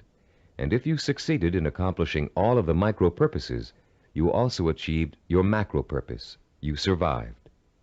Defining your life's purpose and the steps you must take to achieve it may not be a life and death matter, but the principle works the same way. By the time this session is over, you'll have a macro-purpose, a clear understanding of what to focus your energy, talent, and intelligence on. And you'll be able to light your own inner fire and feed it with a life-enriching, emotionally compelling purpose. And purpose, as we've noted, is the starting point from which self-discipline and achievement spring. Your first step in determining your macro-purpose involves something everybody loves to do: play. You've already learned how important enjoying work is to the highly self-disciplined. To these achievers, work and pleasure are synonymous. Now you're going to get a taste of how easily this can happen. For the next few minutes, I'm going to ask you to work and play as you engage in a process called limitless wishing. Start by closing your eyes and relaxing. Imagine that you're on a beautiful, deserted beach, walking barefoot in the sand. A soft breeze is keeping you cool, and you're enjoying the sound of the waves splashing rhythmically against the shore. As you stroll along the water's edge, you see an object in the near distance that's half buried in the wet sand. The waves splash over its surface, then recede, leaving it exposed to your curious eyes. You wonder what it is, and you start to walk a little faster so you can reach it before it's engulfed by the next wave. In a couple of minutes, you're standing over it, still not sure what it is. It's metal, somewhat round, and looks like an old lamp. You dig your fingers into the wet sand and pull it out. There's an inscription on the side of the object, but you can't read it clearly. You begin to rub some of the sand away from the oddly shaped letters.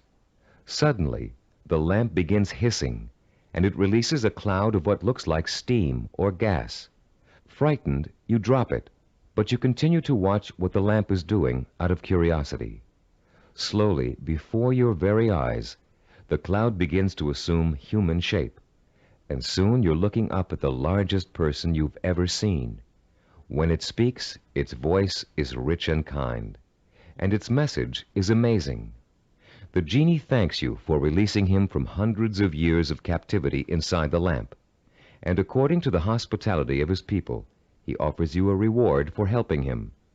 You have only to name 5 wishes, he says, and they will be granted. You can ask for anything, he tells you, as long as it is specific and humanly possible to achieve. At first, you refuse his offer, but as he continues urging you to accept, you begin to realize that no, you aren't dreaming, and yes, you really can have your 5 wishes. The possibilities start dancing before your eyes. Think long and hard about it. What are the things that will turn your life around and make you truly happy? What is it you secretly wish for, day in and day out, every day of your life? Take your time in deciding. This is too important for you to rush over. You may change your mind about your first choices after you've thought about it some more. When you do make your final selections, write each one down in the space provided on page 18 in your study guide. Start each wish with the term, I want, and write it in clear, specific language in the present tense. Turn your tape off now and decide what you will wish for.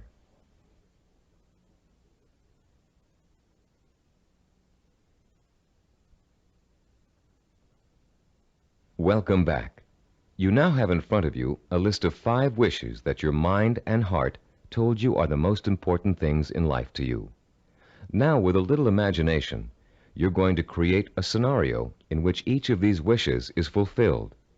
This second step of our 4-part process is called wishful imagining. Close your eyes again and picture, in as much detail as possible, that your first wish has come true. If you wished for a great deal of money, imagine how your life has changed now that you've gotten it. Imagine the kind of house you're living in, the kind of car you're driving, the kind of clothes you're wearing, and what you're eating for breakfast and dinner. Maybe you've got a private plane or a swimming pool, a new career, new friends, or the same friends you have now, but with a new attitude toward you.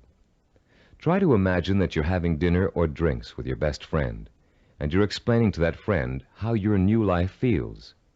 This is a friend you trust completely, so you can say anything, positive or negative. Really imagine you're there, in the restaurant or bar, being served food or drinks, with people talking around you and soft music in the background. Imagine what you look like. Are you younger, thinner, better dressed? Is your friend looking envious? Picture every single detail, down to the season, the location, the restaurant, the plates and glasses on the table. Repeat this process for every one of the 5 wishes you wrote down. And as you imagine each one coming true, pay attention to your emotional response. Are some wishes easier to imagine than others? Did 1 or 2 really make your pulse quicken with excitement? Are there any that felt particularly comfortable, as if you could just walk right into the scenario and feel at home? Which one seemed to draw you in like a magnet? There will be one wish that unmistakably evokes the greatest emotional response in you. That wish will be your final choice, and you'll be ready to proceed to the 3rd step in defining your purpose, the step we call creative biography. When truly accomplished people pass away, they've generally left behind a legacy of achievement in art, finance, politics, or the social sciences. Biographers and historians then catalog those achievements so others can read about them for inspiration. For example, here's the entry on a man named Thomas Arnold from the Britannica Junior Encyclopedia.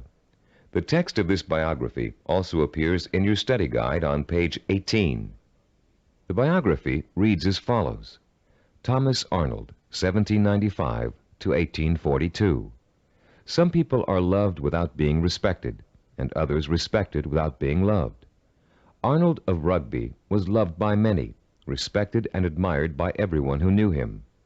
Born at Cowes, Isle of Wight, this great headmaster and scholar was educated at Winchester and at Oxford in England, where he distinguished himself in classics and history. He left Oxford in 1819, and after 9 years of study and writing was elected headmaster of Rugby School. His powerful personality set its mark on the school from the first, and made it great in a new sense. He was very religious, and he inspired his boys with new and more serious ideals of scholarship and life. He found time, too, during the 14 years of his headmastership, to publish sermons, an edition of the Greek historian Thucydides, and a history of Rome. In 1841, he was appointed professor of modern history at Oxford, but died the following year. He was buried in Rugby Chapel, and his son Matthew wrote a beautiful elegy about him on that occasion. Arnold was too forthright to be tactful in his dealings with boys or indeed with grown-ups, but he always won their respect, and often their love, by his high-minded attitude toward life and its responsibilities. This entry can only summarize the lifelong accomplishments of a beloved teacher and respected scholar.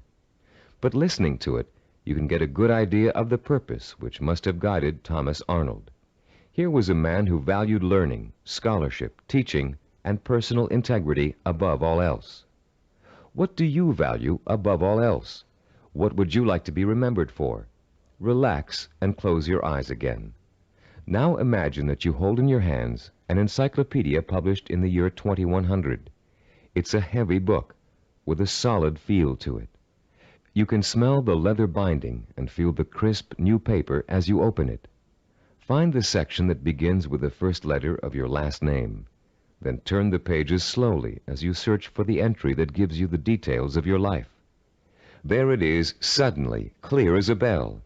Your heart beats just a little bit faster as you see your name in bold-faced type. Now you're burning with curiosity. Did they include the most important things about you? Are your most cherished accomplishments in there? Did they understand the purpose behind the things you did? You begin to read the entry to find out. Yes, it's all there. your birth date and hometown, the schools you went to, where you lived, and then the words that describe your highest achievements, your contributions to society. Savor the words as you read them. Let them form a clear picture in your mind of the kind of person you were and what your purpose in life was. When you've finished reading your own biography, turn off the tape and write down what you just read in the space provided on page 19 of your study guide. Don't leave out a single detail. Make sure you paint a vivid picture of the self-disciplined achiever who worked so long and hard in pursuit of a single purpose that he or she ended up deserving an entry in such a distinguished publication.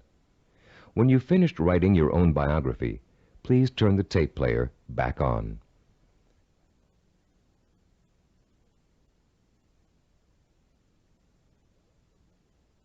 Welcome back. Now that you've completed the limitless wishing, wishful imagining, and creative biography exercises, a clear pattern should be emerging. You should now be able to answer the question, what do I, deep in my heart, really want to do? What is my purpose in life? Your fourth step in determining your purpose is writing this, the answer to that all-important question, down. You're now going to compose a personal statement of purpose. But before you do it for yourself, imagine that you're going to do it for someone else, a famous historical figure, for instance. Try George Washington. What do you think his statement of purpose might say? After all, he accomplished a great deal, not the least of which was becoming the first president of the United States. But George Washington never actually intended to become the first president. He was elected because of the kind of purpose he really had. A purpose statement for George Washington might read, I would like to use all my strength, courage, knowledge, and resources to secure liberty and freedom for all my fellow colonists. George Washington was a great statesman and public servant, but there are other kinds of achievers. Amelia Earhart, for example. Even in childhood, she had a definite purpose in mind. It was not to be a famous woman aviator. That came later, as a natural outcome of what she really wanted to do. Amelia Earhart's purpose statement, composed when she was still a child, said, When I grow up, I'm going to have adventures and show the world that women can be as heroic as well as men. A purpose statement can be as general as you want it to be. It can speak of heroism, freedom, social changes, adventure. It's meant to act as a focusing tool, not an actual blueprint for achieving it. You'll learn how to do that later in this program. Turn to page 20 in your study guide and compose your personal statement of purpose. Turn off the tape now while you do it.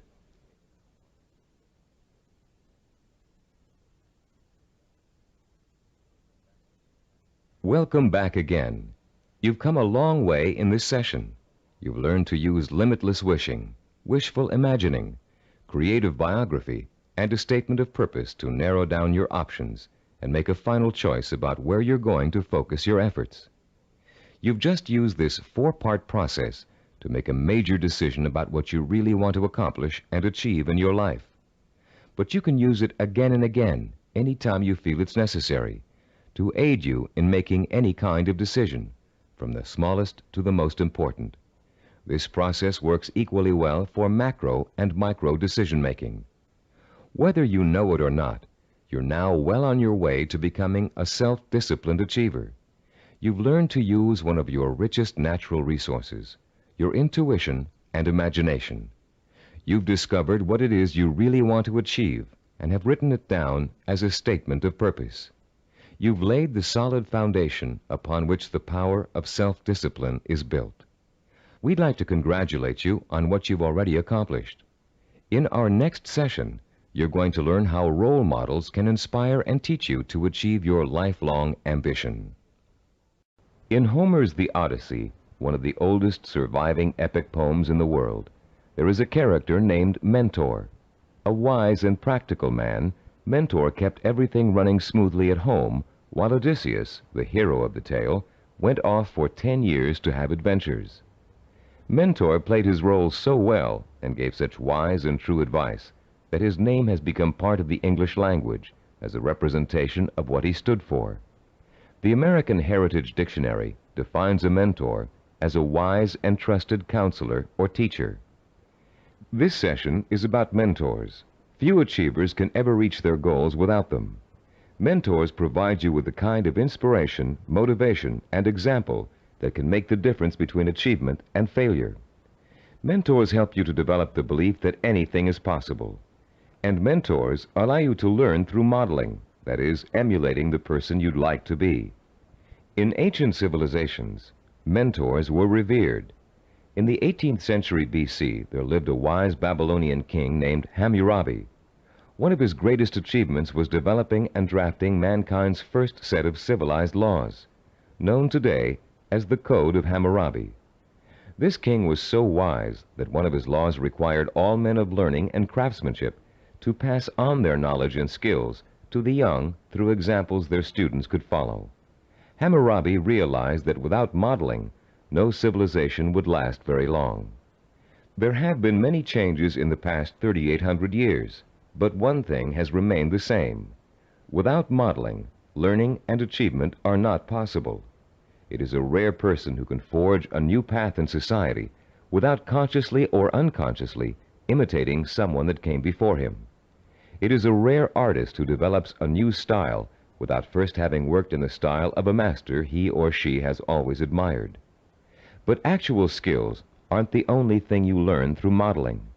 Values, attitudes, and behaviors are also passed on from mentors to students. And whether you realize it or not, you've been a student of behavior all your life. As an infant, your eager mind quickly grasped everything that was going on around you. You watched and later imitated what your parents, siblings, friends, and teachers were doing. If you had good models, models of integrity and achievement, most likely you grew up to be an achiever yourself. But if your models reflected apathy or failure, you probably grew up to imitate many of the self-defeating and negative behaviors you witnessed in your early years. Most of us had models who could best be called middle of the road. Your parents may have had specific skills and abilities they were proud of, but fell short of being a good example to you in other ways. An older brother or sister may have possessed exceptional talent in an area where you couldn't possibly compete. As a result, you've probably been instilled with a mixture of negative and positive attitudes about yourself and your abilities to succeed. It's time for you to develop the kind of positive outlook that is critical to developing self-discipline. It's time for you to throw off the cloak of self-doubt and realize that when you acquire self-discipline, you have what it takes to achieve your goal. It's time for you to use that self-discipline to develop the knowledge and skills you need to achieve. And in order to do all those things, it's time for you to find mentors who have already accomplished what you want to achieve. You're no longer a helpless infant who can't pick and choose good models to learn from. As an adult, you have the intelligence and power to go out and find the kind of mentors who will inspire and teach you with examples of their own persistence and positive attitudes and behaviors. By the time we finish this session, you'll know how to find your own personal mentors and use them to their fullest ability. And you'll be able to overcome the negative attitudes and lack of self-discipline that have been holding you back up until now. You'll learn how to identify your own personal role models using historical figures and the people surrounding you today. You'll find out how to actually learn new attitudes and behaviors from them. You'll learn how to use them to create a blueprint for your own actions, starting right now. And more importantly, you'll learn how to draw inspiration from them, the kind of inspiration that empowers your purpose, what you want to achieve, with a sense of possibility. If others have achieved it, then it's possible for me too. How do you go about finding mentors? At first glance, it may seem that there's nobody even remotely accessible to you who has the same kind of hopes and dreams as you do.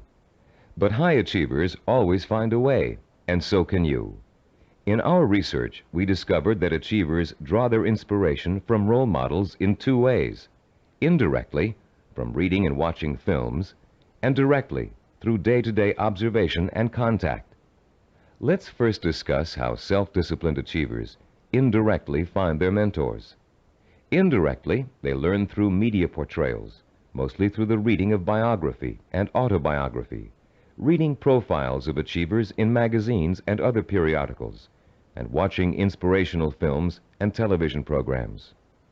You may not be able to meet and talk to George Washington, Charles Lindbergh, Margaret Mead, or Agatha Christie, but each one of them has left behind a legacy of accomplishments that have been covered extensively in print and film. Stop now and think of all the people you've read about, heard about, or seen portrayed in films. Whom did you admire most?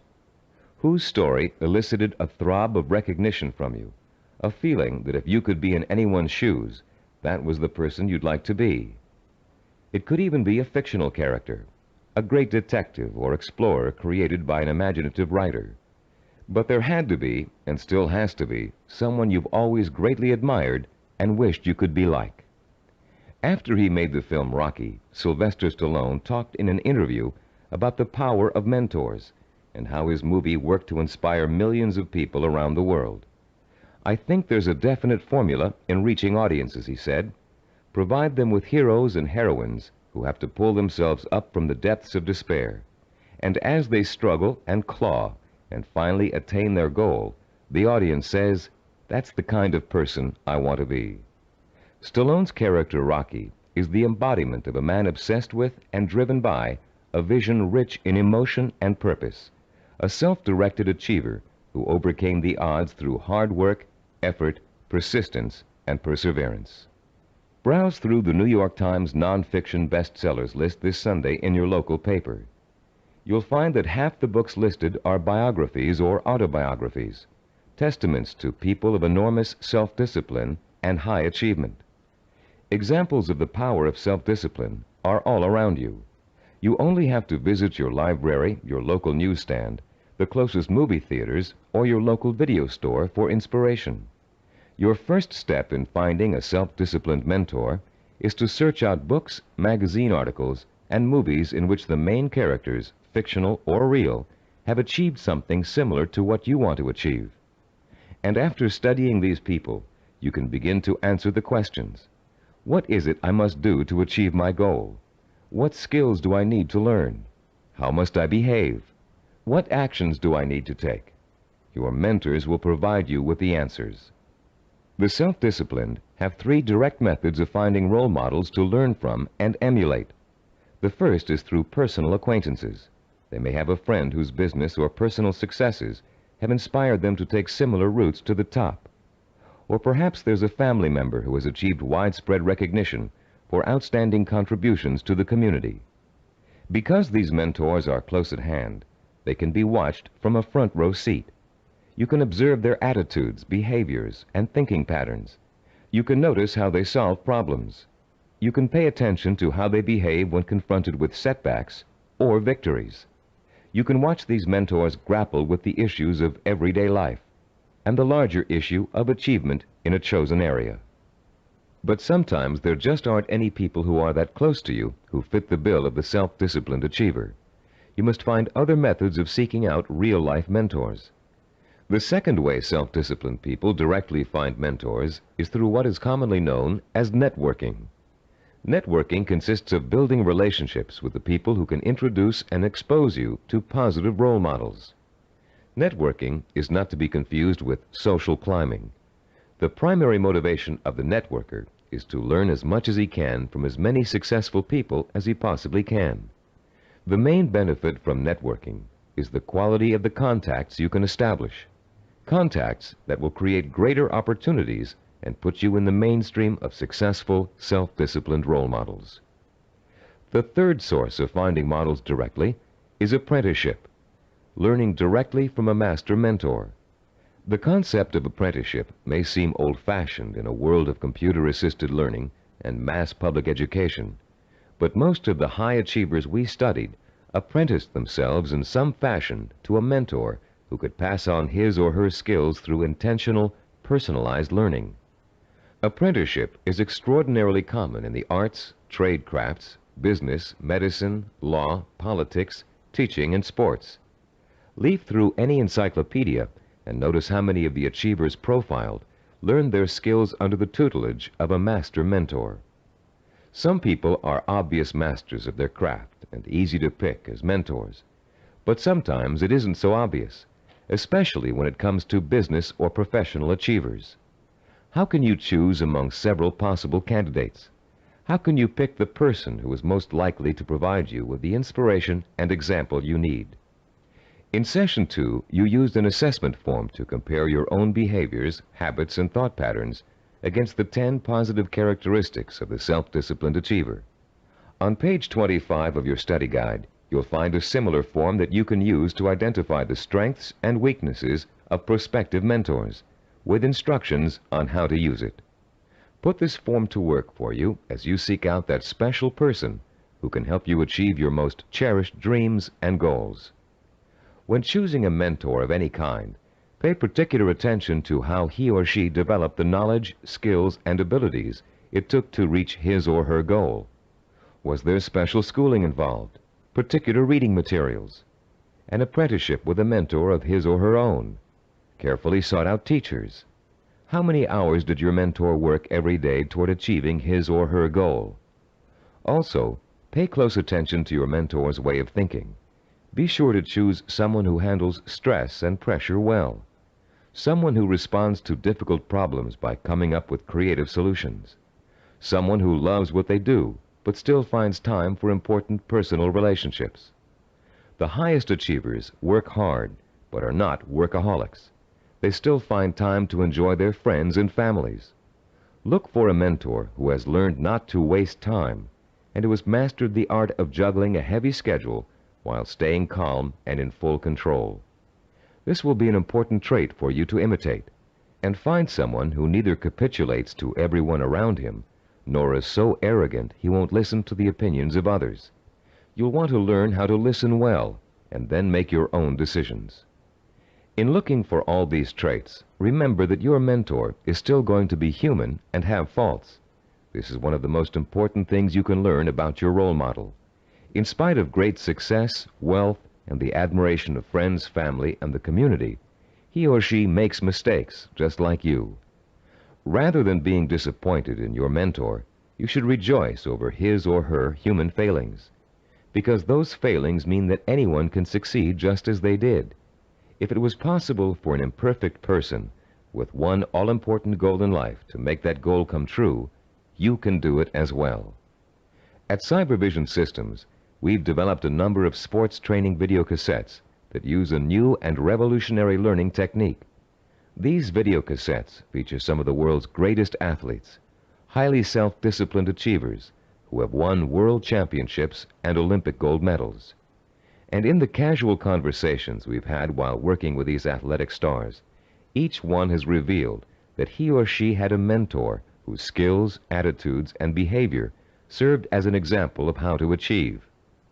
One of the things that struck us during these conversations was the fact that most top athletes were just as intimidated as you and I might be the first time they met their role model heroes, for lack of a better word.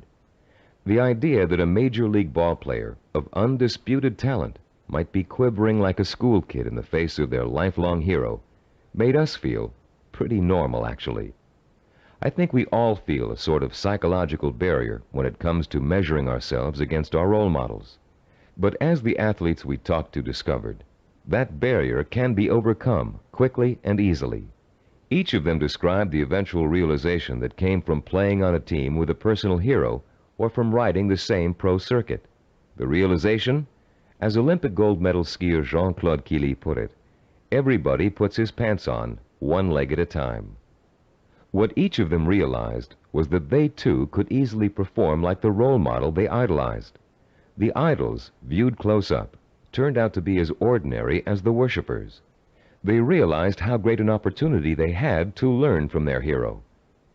Discovering that their idols were human and fallible, they began to believe deep within their hearts that they could equal or even surpass their idols' accomplishments.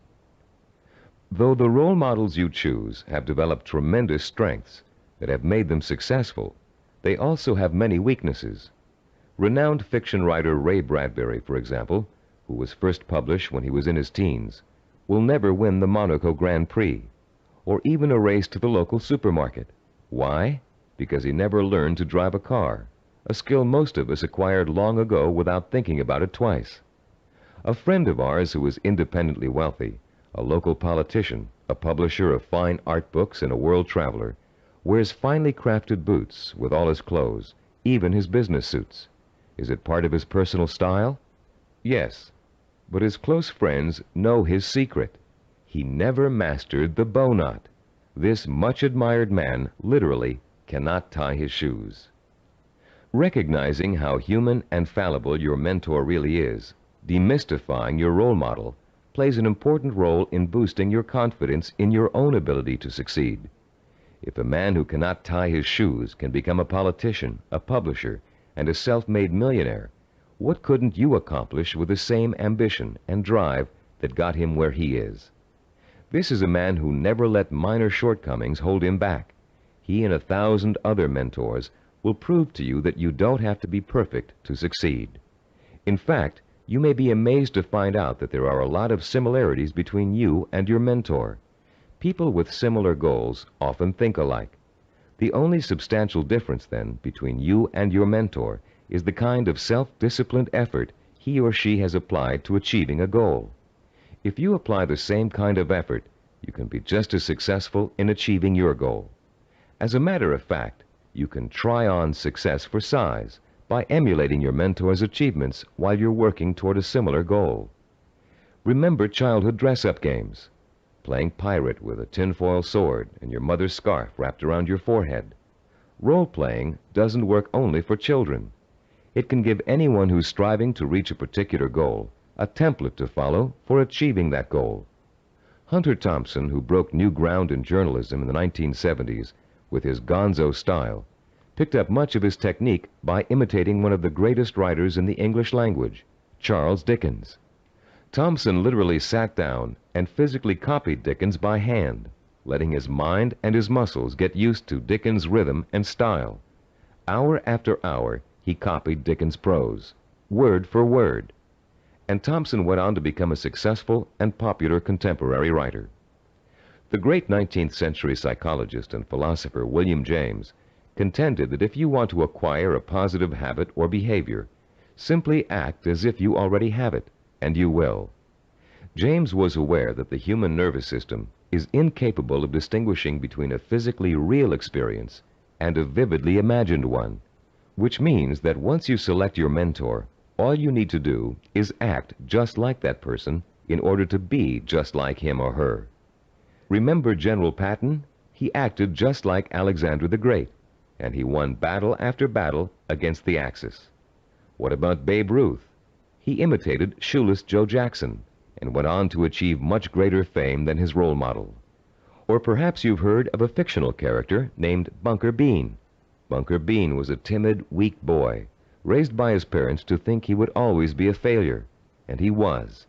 He failed in school, he failed with his friends, he failed in everything he attempted, until one day Bunker Bean ran into a fortune teller who told him he was the reincarnation of Napoleon and was destined to achieve great things. Bunker Bean was shocked out of his usual apathy by this revelation. Going to the library, he took out every book he could find on the legendary Napoleon Bonaparte. He bought posters of Napoleon and hung them up all over his room. And as he studied about the emperor, whom he really believed was his former self, he began to imitate Napoleon's habits, attitudes, and behaviors. Years later, Bunker Bean was a rich and powerful man. He had everything anyone could have asked for. Running into the fortune teller one day, he thanked her for changing his life by telling him about his former self. And to his astonishment, she laughed and told him she had lied to him years before, just to get his money. He wasn't the reincarnation of Napoleon after all. Bunker Bean was crushed. But since he had spent the many years acting like his role model, he found he couldn't shake the habits of success he had acquired. It was then that Bunker Bean realized that everyone is born with the potential to be a great achiever, if they can only believe they are. You don't need a fortune teller to set you on the road to greatness. You do need to find a mentor, study that mentor, realize his or her strengths and weaknesses, and start imitating the behavior that made your mentor the success he or she is today. If you were an actor preparing for a starring role, you'd spend months studying the script. learning your lines and rehearsing your part over and over again until you knew it inside out. Only then would you have the knowledge, skills, and confidence to make a glorious debut. If, as Shakespeare said, all the world's a stage, then finding a mentor is your way of choosing your own starring role. For a while, as you closely observe your mentor and learn the script, you'll be just an understudy. But then, one day, the stage will be yours. Acting as if has remarkable suggestive power. In a book called The Wind Walker, which was made into a powerful film, an aged blind Indian spends his days teaching the ways of warriors. Sitting late at night, reflecting on the day's lesson and the children's reactions to it, he recites a poem to the heavens, part of which goes, "And did you not see the glow of their faces when he called them men, when he called them warriors? And is it not so that we become most quickly the persons we think we are?" And later, this passage appears. He was making the children feel important, that one day they could be important. That was the way of a teacher, of a true man. Once you select your role models and learn about them and from them, you, like the young Indian children, should feel important, so that one day you will be important. This power of importance you draw from role models is really the power of possibility. Once you learn about your role models, their strengths and weaknesses, they become real and human to you. You stop worshiping them and begin to believe that you can become like them, or even surpass them. Once you make this realization, then your purpose becomes more real, more possible, and the fires of desire, fanned by the sense of possibility, begin to burn deep within your heart. And then, and only then, can you successfully begin the process of working persistently and progressively toward your vision and purpose. We're now reaching the heart of the action section of this program. In this session, you're going to learn how to transform your purpose into sensory-rich, emotion-provoking images of achievement. But before we do, let's quickly review the kinds of actions you've taken so far to begin your journey to achievement. In Session 4, you learned how to determine your purpose, the goal that represents the true desire of your heart and mind. This purpose is so important to you that you're willing to dedicate a great deal of time and energy to achieving it. It gives you a reason for living, and a reason for becoming the kind of self-disciplined achiever who can make it happen. In Session 5, you learned how to identify models of achievement, people who have already attained goals similar to yours. You learned how to turn those models into personal mentors, people who can inspire and teach you to achieve in much the same way they did. You found out how to isolate and identify their talents and habits. You also learned to use your mentors to create a strong sense of possibility, a feeling that if they could do it, so can you. With a clearly defined purpose and a strong feeling of "it's possible for me," you have already broken through the chains of failure that shackle and bind more than 90% of mankind. Most people don't have a purpose. They don't think that they're capable of achieving anything worthwhile. Now you're ready to take another giant step on the road to achievement. In this session, you're going to learn just how to translate your purpose into an emotion-provoking vision. This vision will become so real in your imagination that it will inspire and motivate you to work towards it every minute of every day until you make it come true. What we call your vision of success is a clear, sensory-rich, highly detailed mental picture of what you want to achieve and the rewards you'll experience as a result of its achievement. When this vision of success is linked to your purpose and a strong sense of possibility, it will, like a hot branding iron, burn itself deep into every fiber of your being. Not only will you become obsessed with this vision, but you'll also develop a sense of deep belief in your ability to achieve it. Your vision allows you to make a quantum leap from the sense of possibility to the sure-fired conviction that I know I can do it. You're about to learn a simple but powerful 4-step process for transforming your purpose into a sensory-rich goal. Once you have done that, we're going to give you 5 easy-to-use guidelines that will help implant the goal deep into your mind and nervous system. It will then become a permanent part of you and serve as the fuel that fires your emotion and incites you to purposeful action. Let's now begin to learn about the process of sensory goal setting and how you can use sensory goals to develop what we call a magnificent obsession, a burning desire to achieve your purpose. The first step you must take is to translate the statement of purpose you developed in Session 4 into what we call a sensory goal statement. As you recall, your statement of purpose was a general statement of what you would like to achieve. Your sensory goal statement is going to be much more specific. There are 3 main elements to the statement you are now going to write. First, it must be result-oriented. It must focus primarily on what you want to get out of your achievement. Second, your sensory goal statement must be time-specific. You must determine a point in time when your goal will be achieved. And third, it must be measurable. You must specify a criterion that lets you know when your accomplishment is complete. If you want to become a doctor, for example, your criterion might be finishing your internship and setting up your own practice. If you want to start your own business, your criterion of success might be the day you move into your own offices or hire your first employee. Having a measurable goal gives you the motivation to work towards a specific end. It also lets you measure your progress along the way and take corrective action if you're moving off target. This sense of having a concrete reality to work for, combined with an actual time frame and a result to look forward to, fuels your drive and compels you to work persistently and systematically toward the ultimate success of your endeavors. Let's quickly look at a few examples of how a statement of purpose can be translated into a sensory goal statement. Let's say your statement of purpose reads, "I want to help cure disease."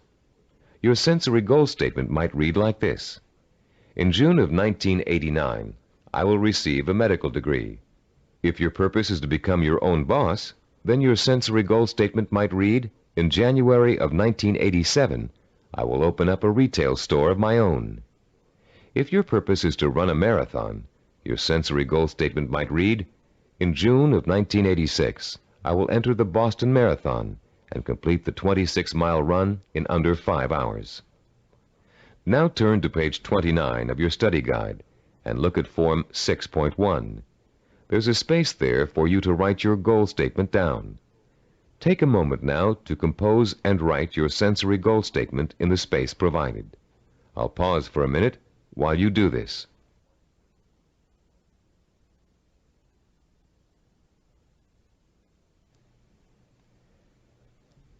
After writing your sensory goal statement, your next step in the sensory goal setting process is turning that statement into what we call a vision of achievement.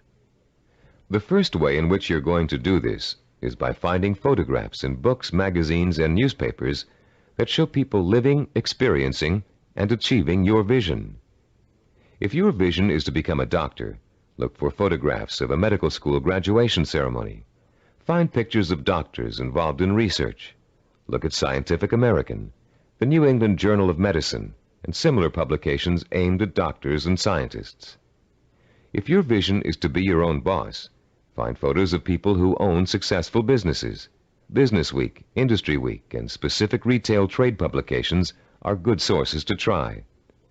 If your vision is to run the Boston Marathon, make photocopies of newspaper stories about marathon winners that you can find in the library, and check Runner's World and similar publications aimed at serious runners.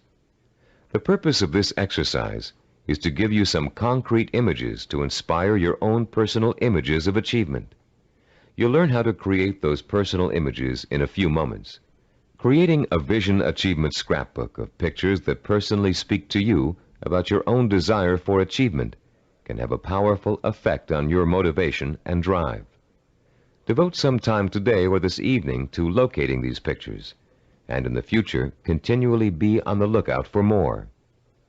The third step in the process of developing a sensory goal requires that you make a listing of all the advantages and rewards you will experience as the result of achieving your goal. For a few minutes, close your eyes and imagine that you have already successfully realized your ambition.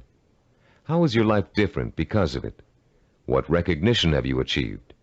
Has it made a difference with your family and friends? Has it made an impact on other areas of your life? Are you getting up at the same time in the morning, driving the same car to work? Are you going out more in the evenings, wearing different clothes? Turn to page 31 in your study guide, and in the space provided on Form 6.3, write down every single reward you can imagine resulting from the achievement of your goal. Don't just write down the general rewards, get as specific as possible. For instance, running the Boston Marathon may greatly boost your self-confidence and increase the respect you get from family and friends. But training for it will also get you into superb physical shape, meaning you'll have more energy, more stamina, more drive. You'll look better, feel better, sleep better, and do a better job at work. Use the photographs from your scrapbook to help you identify all the rewards you can think of that are associated with your goal. And when you're finished writing them down, you'll be ready to translate them into a vision that will stimulate your emotions, provoke your desire, and incite you to positive action. Close your eyes for a few moments and imagine that you have just achieved your goal. Where are you? What do you see around you? Are you indoors, outdoors, in your own home, at the office? Who are you with? Notice every tiny detail of your surroundings, including the texture of wallpaper, the color of the sky, the faces of the people you're with, the clothes they're wearing. Pretend you're going to have to draw a picture of this scene in a moment, so you really need to focus in on every little item so as not to forget it. Now, holding that visual image before you, switch your focus to sounds. What are you hearing? Are people talking to you? Are they congratulating you? If so, what are they saying? Are you hearing the voices of your parents, your spouse, your children, your friends? Are you all watching TV, where a famous newscaster's voice is reciting the story of your achievement? Maybe there's a party being held in your honor, and you can hear music in the background. Concentrate on every single sound you can hear and differentiate. Now, let's add the sense of touch. Are people shaking your hand? Do their hands feel smooth, rough, warm, cold? Are the grips firm or slack? Are you being patted on the back, hugged by your family and friends? Is someone pulling at your sleeve to get your attention? Next, imagine the prevalent smells that are surrounding you. If you're in the middle of a celebration, can you smell the food on the buffet table? Is the fragrance of champagne wafting up from the glass you're holding? Can you smell people's perfume or cologne? Now concentrate on taste. Are you sipping that champagne you were holding a moment ago, eating hors d'oeuvres? Or is the taste of success so sweet that you don't need or want any food? Finally, what are you feeling emotionally? Pride? Satisfaction? Maybe you're feeling relief that the hardest work is behind you. Maybe you're feeling the power of your new position. Perhaps you're feeling the exhilaration that comes with knowing that having achieved what you did, you can now achieve anything. You might even be feeling humble, having come face to face with weaknesses you never knew you had during the long, hard effort to reach success. After you have awakened all of your senses to the sight, smell, taste, touch, sound, and feeling of success, turn to page 32 in your study guide and complete Form 6.4, entitled The Sensory Vision Worksheet.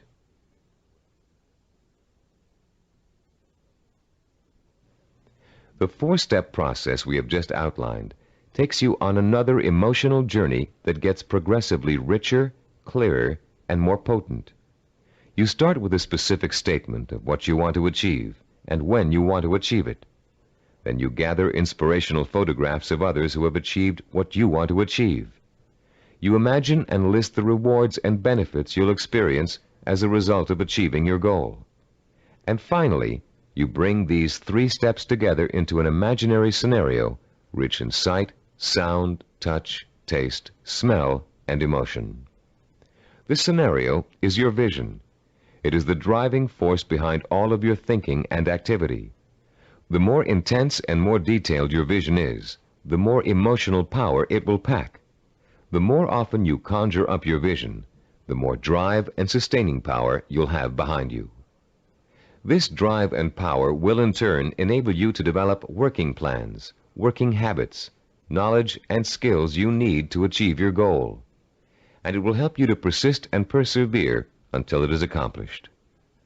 Now that you've imagined reaching your goal in all of its sensory detail, you're going to have the opportunity to record it on tape. Don't leave out a single sensory detail.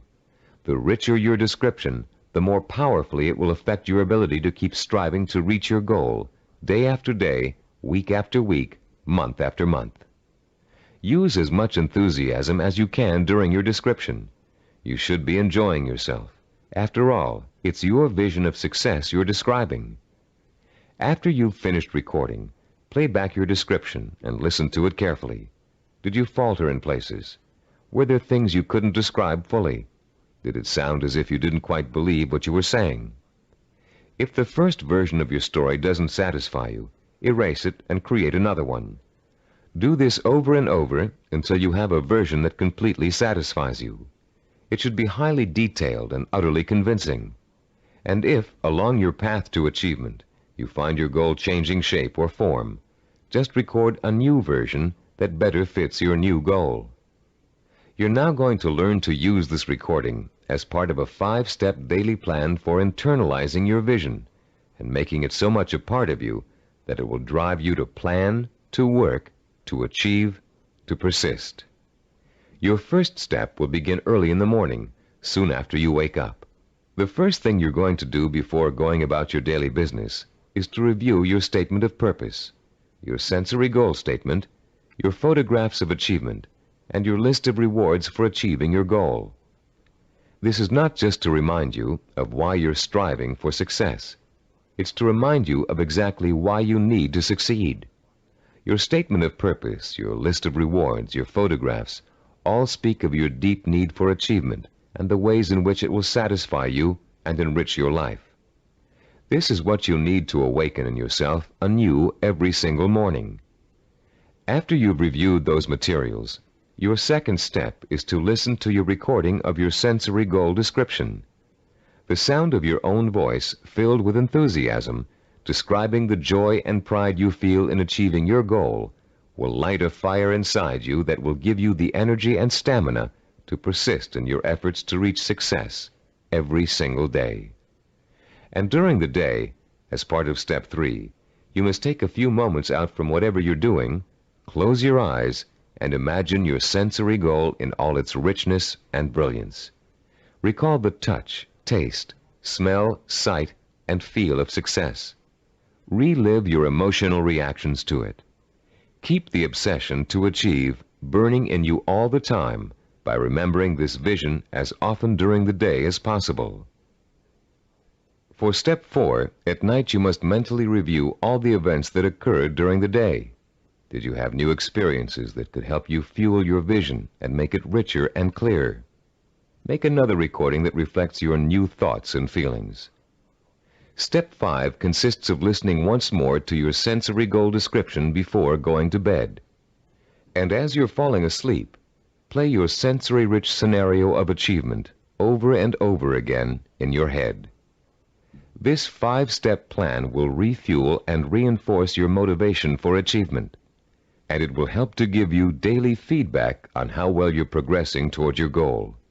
But remember, there will be setbacks and mistakes along the way, and there will be readjustments in your thinking and planning about what you want to achieve and how you want to achieve it. You'll find yourself adjusting your course just as you adjust your steering wheel while driving on a winding road. This is to be expected because there is no effortless path to achievement. For this reason, we suggest you record your vision over again at least every 2 weeks. That way, it can keep pace with your daily experiences and changes in outlook. You've come a long way in this session. You've turned a general statement of purpose into a specific statement of what goal you want to achieve. You've put an achievement date on that goal. You've gathered pictures of it. And you've learned to turn it into a living, breathing vision of success that evokes the kind of strong emotions you need to sustain a long, hard effort of achievement. Now is the time to record your vision. Take your time and do it as many times as necessary until you are satisfied with the results. Remember, you're going to be listening to it twice a day, so it needs to be rich and rewarding. You may find you need several tries before you successfully record a vision that satisfies you in its richness of detail and intensity of emotion. Do as many versions as you need until you get the one that sounds just right. If your goal changes, record a new version. If you've reached your goal and want to pursue another, create a new vision and record it. Remember, include all the details and be as enthusiastic as possible. Now, begin your own narration of what it would look, taste, touch, smell, sound, and feel like to achieve your goal. What you can do, or dream you can do, begin it. Boldness has genius, power, and magic in it. These immortal words, written by the great German philosopher and dramatist Johann Wolfgang von Goethe, perfectly set the stage for what you're going to learn in this session. Here, we're going to help you turn the vision of what you want to achieve into an action plan. In Goethe's words, to boldly begin your dream. You already have the vision. You believe in it and in your potential to achieve it. Now we're going to work on a practical, step-by-step process through which your vision can be brought to life. For, as former United States President Theodore Roosevelt said, dreams are a dime a dozen. Everybody's got dreams. It's their execution that counts. Planning is the logical mapping out of where you want to go and how you want to get there. Seneca, the Roman philosopher, captured the importance of planning when he said, "When a man does not know what harbor he is heading for, no wind is the right one." Planning helps you focus your direction and organize both your time and resources. Every moment spent in planning saves 3 or 4 in execution. In this session, you're going to learn a simple yet powerfully effective system of planning, of organizing any goal you want to achieve into logical, easy-to-visualize steps. This system is applicable to any type of task or project, from building a deck to getting a medical degree. It will help you to make short or long-range plans, organize your resources, create schedules to meet necessary deadlines, and improve your decision-making skills. It will also improve the quality of your work. While following this plan, you'll experience an increase in self-confidence and pride as you realize that you are on your way to becoming a self-disciplined achiever. Every small task in your plan that you accomplish will be living proof that you are one step closer to your goal. And as you take each step, your faith in your ability to accomplish your goal will be reinforced and expanded.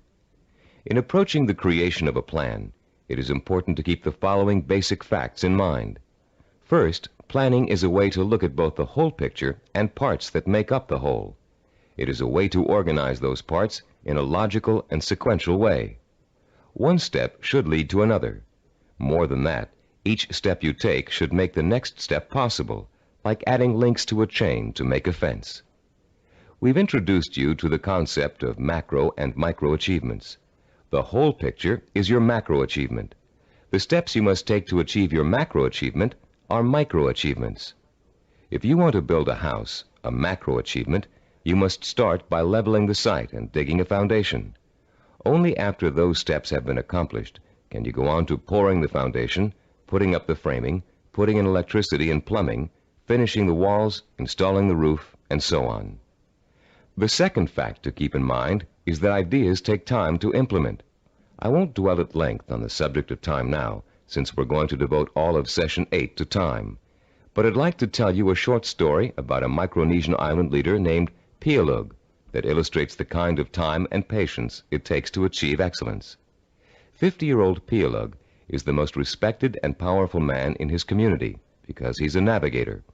His grandfather had told him, "If you learn navigation, you will have a name. You will eat the navigator's food. At sea, you will have more power than a chief." Pialug began learning navigation at the age of 5. Using shells and pieces of coral on sand, his grandfather created models of the constellations to teach him how to chart distance and direction. Pialug learned that at the right time of year, he could simply point the bow of his canoe at the rising star to steer his course. But since the stars rise 4 minutes earlier each evening, the rising star changes position every day. So Pialug also had to learn the positions of the multitude of lesser stars. It took him 45 years to learn every movement of every major and minor star and constellation in the nighttime sky. But having taken the time to learn, Pialug now enjoys the respect, admiration, and status in his community that comes with being a navigator. Like Pialug, you must recognize that it will take time to achieve your goal, weeks, months, or years. Like Pialug, you must develop patience in learning the steps that lead to your goal. With time and patience on your side, you'll be assured of realizing your ambition. And like Pialug, you'll achieve the respect that comes with final accomplishment. A third fact to remember in creating a plan of action is that ideas take concentrated work to come to fruition. Too many people like to think that managing a project means that others do the detail work. They can simply spin out ideas like sparks from a child's pinwheel toy, leaving others to tend the fire. If you leave others to tend the fire, don't blame them if the house burns down. Admiral Hyman Rickover spent over 40 years building America's nuclear submarine fleet.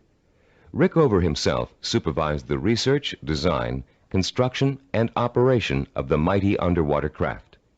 His reputation as an excellent manager who always got results was only equaled by his talent for engineering.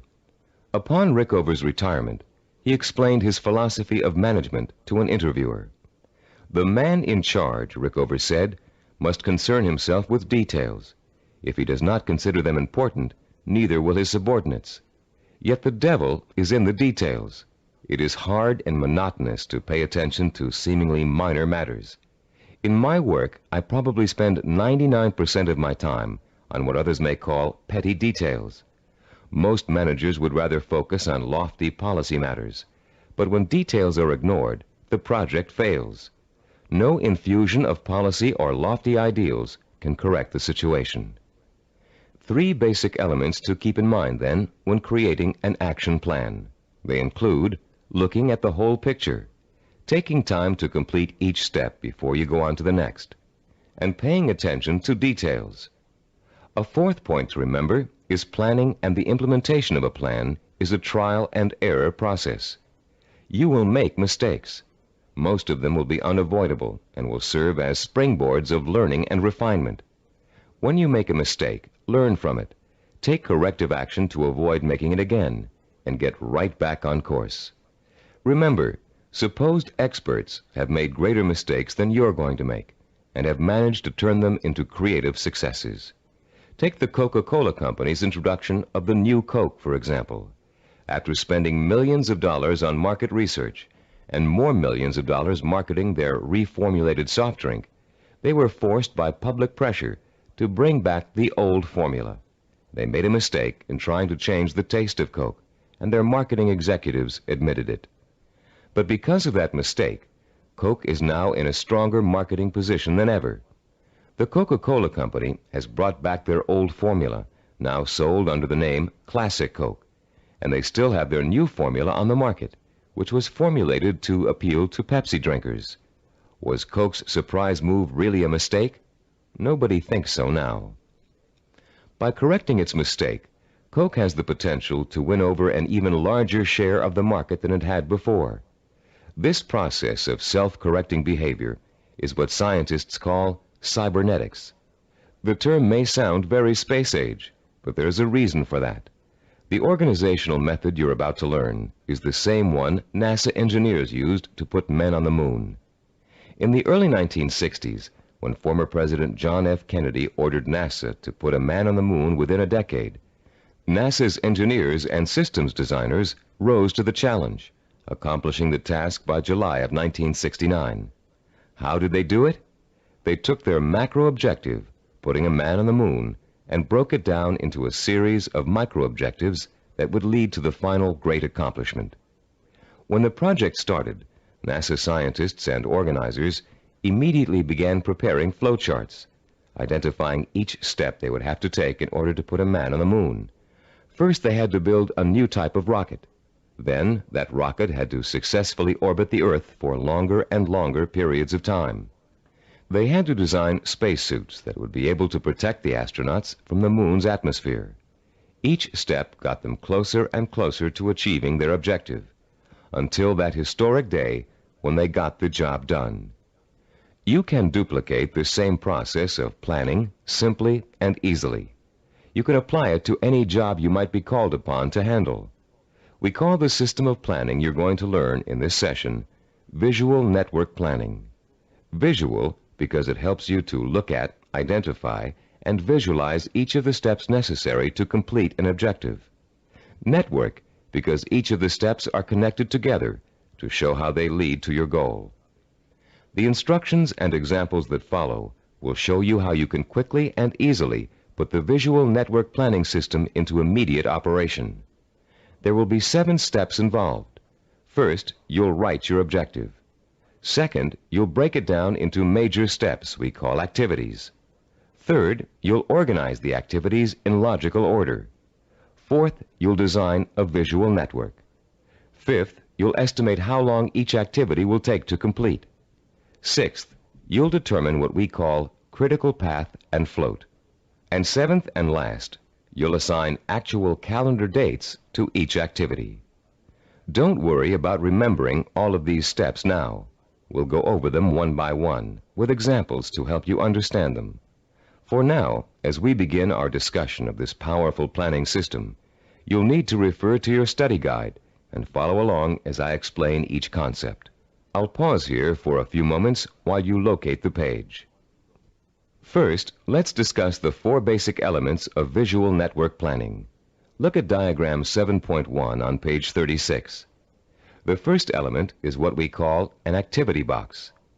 An activity is a step or task that must be completed in order to achieve a goal. The name of the activity is listed in a box. One activity is linked to another activity by a line with an arrow. This linking of activities is the second element of a visual network plan. The third element is the activity's reference number. Each activity is assigned a number for the purpose of identification. The number is circled and located in the upper left-hand corner of the activity box. Any number can be assigned to an activity box, and the numbers you do assign don't necessarily have to follow in numerical order. Activity number 23 can follow activity number 15.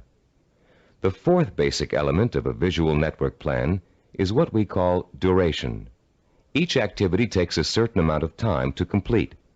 That amount of time is called its duration.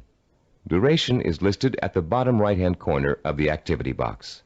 It can be represented in minutes, hours, days, weeks, months, or years. Now let's use these elements to build a simple network, a group of linked activities that lead to a goal. Refer to diagram 7.2 on page 36.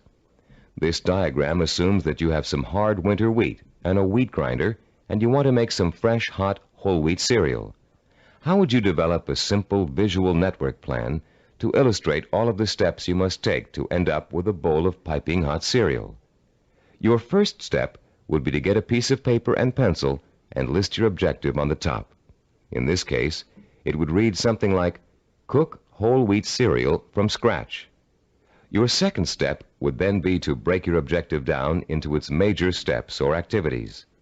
In this case, there are 2 major activities involved. The first is grinding the wheat. The second is cooking the wheat. Third, you would then put the activities into their logical order. In our example, the wheat must be ground before it can be cooked. And fourth, you would construct a visual network plan in which the 2 steps are placed in activity boxes with reference numbers, durations, and linked arrows. We have already developed the visual network plan for this objective in diagram 7.2. As you can see, activity number 2 is grinding the wheat. Activity number 4 is cooking the wheat. When activity number 2 has been completed, having taken 2 minutes, activity number 4 is ready to begin. Activity number 4 takes 7 minutes. Reaching your goal of making a bowl of fresh, hot, whole wheat cereal takes a total of 9 minutes. This simple visual network plan shows you how many activities you need to complete before your goal can be accomplished. In this case, 2. and how long each activity will take. In this case, 2 minutes and 7 minutes. The example is very elementary. If you look at diagram 7.3 on page 37, you'll see a slightly more complex visual network plan. In this case, our goal has 2 activities that are dependent upon the completion of 1 activity. Here our goal is to get both a car and a motorcycle out of a garage. Neither can be accomplished without opening up the garage door. Notice also that activity 5, labeled Getting the Car Out of the Garage, is independent of activity 7, labeled Getting the Motorcycle Out of the Garage. Both activities 5 and 7 can be accomplished at the same time, providing you have someone to drive each vehicle and providing the door is opened first. In this example, note that 5 of the 7 steps of visual network planning have been completed. 1, the objective has been written. 2, the major steps of the project have been identified. 3, the steps have been put into a logical order. 4, they have been organized into a visual network. 5, each activity has been assigned a time estimate for completion. Now let's examine step 6, the concepts of critical path and float.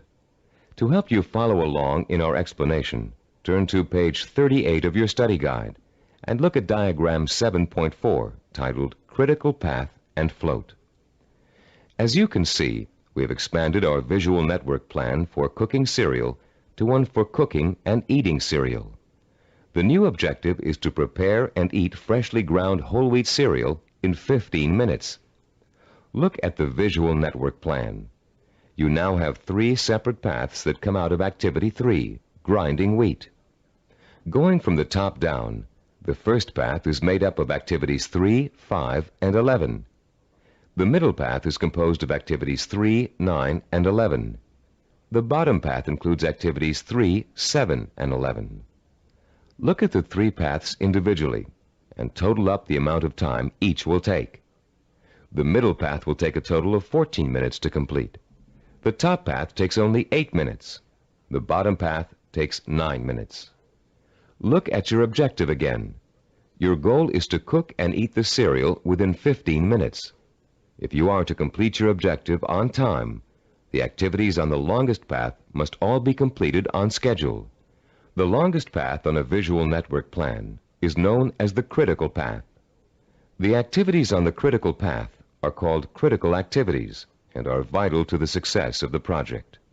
The non-critical activities, those not on the critical path, can be delayed without affecting the result. These activities have what is called float. Float is the amount of time an activity can be delayed without affecting the completion of the project. In diagram 7.1, grinding the wheat, cooking the wheat, and eating the cereal take the longest amount of time and are thus on the critical path. Getting the bowls and milk can be delayed without affecting the schedule. Therefore, they both have float. Diagram 7.5 on page 39 is the visual network plan we use here at Cybervision Systems to develop our programs. Study the plan and try to determine the critical path. Which activities take the longest amount of time to complete? As you can see, activities 11, 13, and 15 are on the critical path. Activities 17 and 19, and 21 and 23, which take a total of 10 weeks to complete, have 6 weeks of float. Because of the amount of time it takes to complete the critical path, these activities can be delayed for 6 weeks without affecting the schedule. On the other hand, if any of the activities on the critical path are delayed, the whole project will be late. Identifying the critical path of your project enables you to gain control by knowing what your priorities are. You can then concentrate your efforts on getting those priority items done, letting the others float until you have time to take care of them too. The 7th step in developing a visual network plan is to assign calendar dates to each of the activity boxes. Once you're ready to commit your project to firm starting times, you must insert completion dates for all activities along the critical path. For example, if we were to begin our audio program development on January 5th, and the first activity on the critical path, developing a program idea, has a duration of 1 week, then the activity box showing the completion of this task would have a target date of January 12th. That date, and all others on the critical path, must be met in order for the project to be completed on time. A delay in finishing a critical path activity will result in the delay of the project. But critical path dates have another function besides keeping your project moving on time. These target dates also serve as guides for the float events that lead to your goal. You can position your float activities to coincide with your critical target dates in such a way as to complete them when it's best or easiest for you to work on them.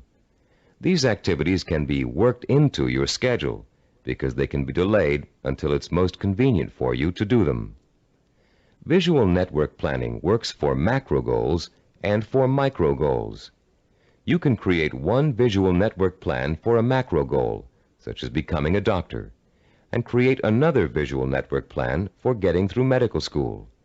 In diagram 7.6 on page 40 of your study guide, we've outlined a simple visual network plan for someone with a macro goal, becoming a neurologist. Each of the activities listed on this plan, which takes a total of 15 years of post-high school study, can be turned into a micro-network plan of its own. Any project that has a beginning and an end will benefit from visual network planning. Before embarking on your plan for accomplishing your macro goal, we suggest you try this organizational method out on something smaller, so you can see the results in a matter of a few hours or a few days.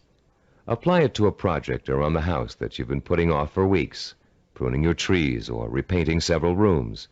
This will give you a chance to get used to organizing your activities in a logical and systematic way.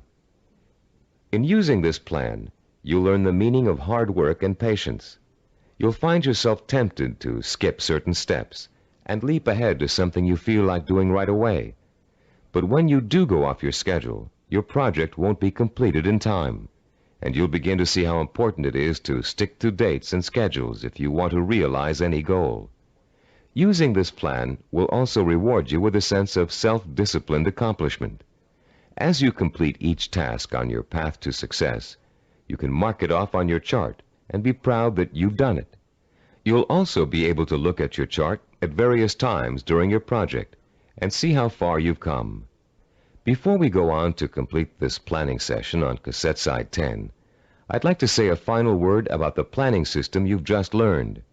No one can be totally certain about the outcome of a string of planned events. Mistakes, unforeseen problems, and outside events over which you have no control can and will contribute to the changing of your plans. Your visual network plan is not carved in granite. It's a living, working system that must change to accommodate the changes in your life. You may underestimate the amount of time it will take you to complete an activity. You'll know better the next time. You may find that you don't need to perform a certain activity at all, giving you some breathing room in your schedule. The objective of this plan is not to give you a rigid yardstick against which to measure your success or failure. Rather, it is to give you a logical, working system for achieving your goal. In creating your visual network plan, do your best to be as accurate as possible about dates and durations of activities. But remember that things may go wrong, and you may have to change those dates. This is not an excuse to quit. It is a good reason to keep sticking to your plan, for without it, you have little chance of achieving your goal at all. Remember, to successfully realize your purpose, you must have the courage to take risks, the courage to fail, and the courage to learn from your failures. Visual network planning is a roadmap that points out your destination and suggests a way to get there, but it doesn't tell you how to take the trip. It's up to you. On the next side of this tape, you'll take the exciting step of developing your own visual network plan, and you'll write your own story of achievement in a way that brings home the power and reward of final success. Now that you've been introduced to the guidelines of effective planning, you're ready to turn your own purpose and vision into macro and micro plans. As you do, keep in mind the following suggestions. First, the instructions on how to develop a visual network plan are guidelines only, and not a rigid set of rules. Use the principles we've discussed as a guide to meet your own specific needs. Second, take the time to work at converting your goal into a visual network plan. You'll probably need to come up with a number of rough versions before you arrive at your finalized plan. Don't get frustrated.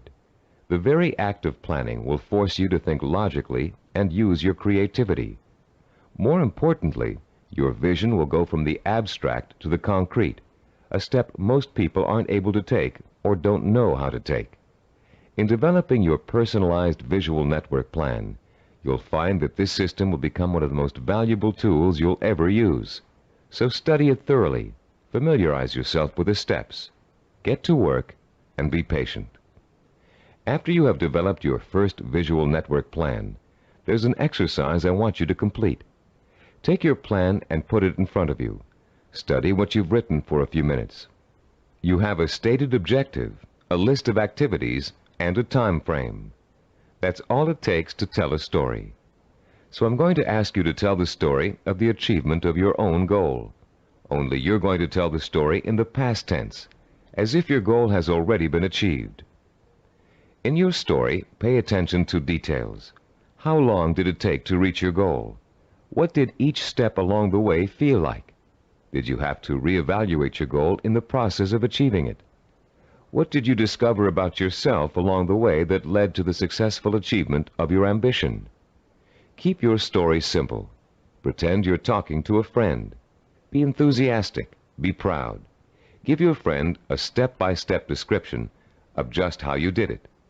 First I did this, then I did that, and this happened along the way, so here's how I took care of it, and so on. Now you're going to tell your story on tape to describe your success in sensory-rich detail, with all the enthusiasm you can muster, as if it finally really happened. When you're done, you'll have a record of your success that you can refer to again and again for inspiration. When you play your story back for the first time, listen very carefully to your descriptions. Did you falter in places? Was there a lack of conviction in your voice in certain areas? Did you hesitate, as though to tell yourself you really didn't believe that success was yours? Or were you self-assured and utterly convincing? If the first version of your story doesn't satisfy you, erase it and create another one. Do this over and over until you have a version that completely satisfies you with its richness of vision and inner strength. When you achieve your goal, you can use this same method of storytelling in pursuing another one. Always make sure that your story rings true and offers real inspiration to you when you hear it. Remember, don't be afraid to brag and relive the success you've already accomplished in your imagination. You've already taken an important step in mastering the science of self-discipline by learning how to turn your most important goals into step-by-step plans for achievement. Now comes the time to roll up your sleeves and learn how to put these plans into action. This is an exciting moment for you and a turning point in your quest for success. Up until now, you've learned how to prepare for achievement. Now you're going to learn how to actually tackle the hard, efficient work that is the bread and butter of achievement itself. Notice we said hard, efficient work, not just hard work. Hard work alone doesn't guarantee success. In fact, many unfortunate people spend a great deal of time working very hard and never get anywhere in spite of it. Making intelligent and efficient use of your time is of paramount importance in achieving your goal, especially when that goal may take years to achieve. In this session, you're going to learn how to manage your time and effort so efficiently that you won't waste one valuable moment in your journey to achievement. You'll learn how to find time in an already busy schedule to work on the micro tasks that make up the stepping stones to your macro purpose. You'll find out why what we call seasoning, a special way of looking at time, is so critically vital to your success. You'll learn how to actually quicken time, make hours seem like minutes, weeks seem like days, and years seem like months. And you'll learn once and for all how to develop the do-it-now habit, allowing you to permanently overcome the world's #1 cause of failure, procrastination. By the time you finish this session and complete the corresponding exercises in your study guide, you'll be equipped with a new attitude towards time and achievement, and you'll be ready to begin systematically putting your step-by-step plans into purposeful, disciplined action. Let's now begin exploring the fascinating principles of using and managing time that can make the difference between success and failure. To begin at the beginning, let's talk a little bit about the relationship between time itself and achievement. We all know that it takes time to accomplish something. Depending on what you'd like to accomplish, it may take a little bit of time or a great deal of time. The same goal can also sometimes be achieved in less time or more time, depending on how good a job you want to do in achieving it. Think about any small task you might be confronted with around the house. Let's say one of your doors is stuck and needs planing in order for it to open and close easily. There are lots of ways you could accomplish that task and lots of shortcuts you could take. But in order to do a really good job, you know you should measure the door and doorway opening, figure out how much wood you need to remove, take the door off the hinges, and mount it on a sawhorse and plane it down until it reaches the right size. This approach may take longer than some others you can think of, but it's the best way to achieve your goal. And when the job is done properly, you know that door will never get stuck again. The person who takes the time to do the job right is the epitome of the self-disciplined achiever.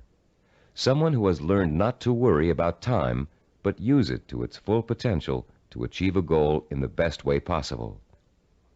None of your goals are going to be as simple as this one to accomplish, but the principle remains the same. To achieve with excellence, you're going to need a long period of time in which to allow your knowledge and skills to mature and grow. This is the concept of time that we call seasoning. Seasoning is a law of nature. All things take time to come to fruition. People, in their impatience to get what they want without going through this growing process, often end up stunting their own personal growth and making true success impossible. Shortcuts only lead to mediocrity and failure. Scientists, philosophers, artists, and statesmen have always recognized the importance of seasoning in accomplishing any goal.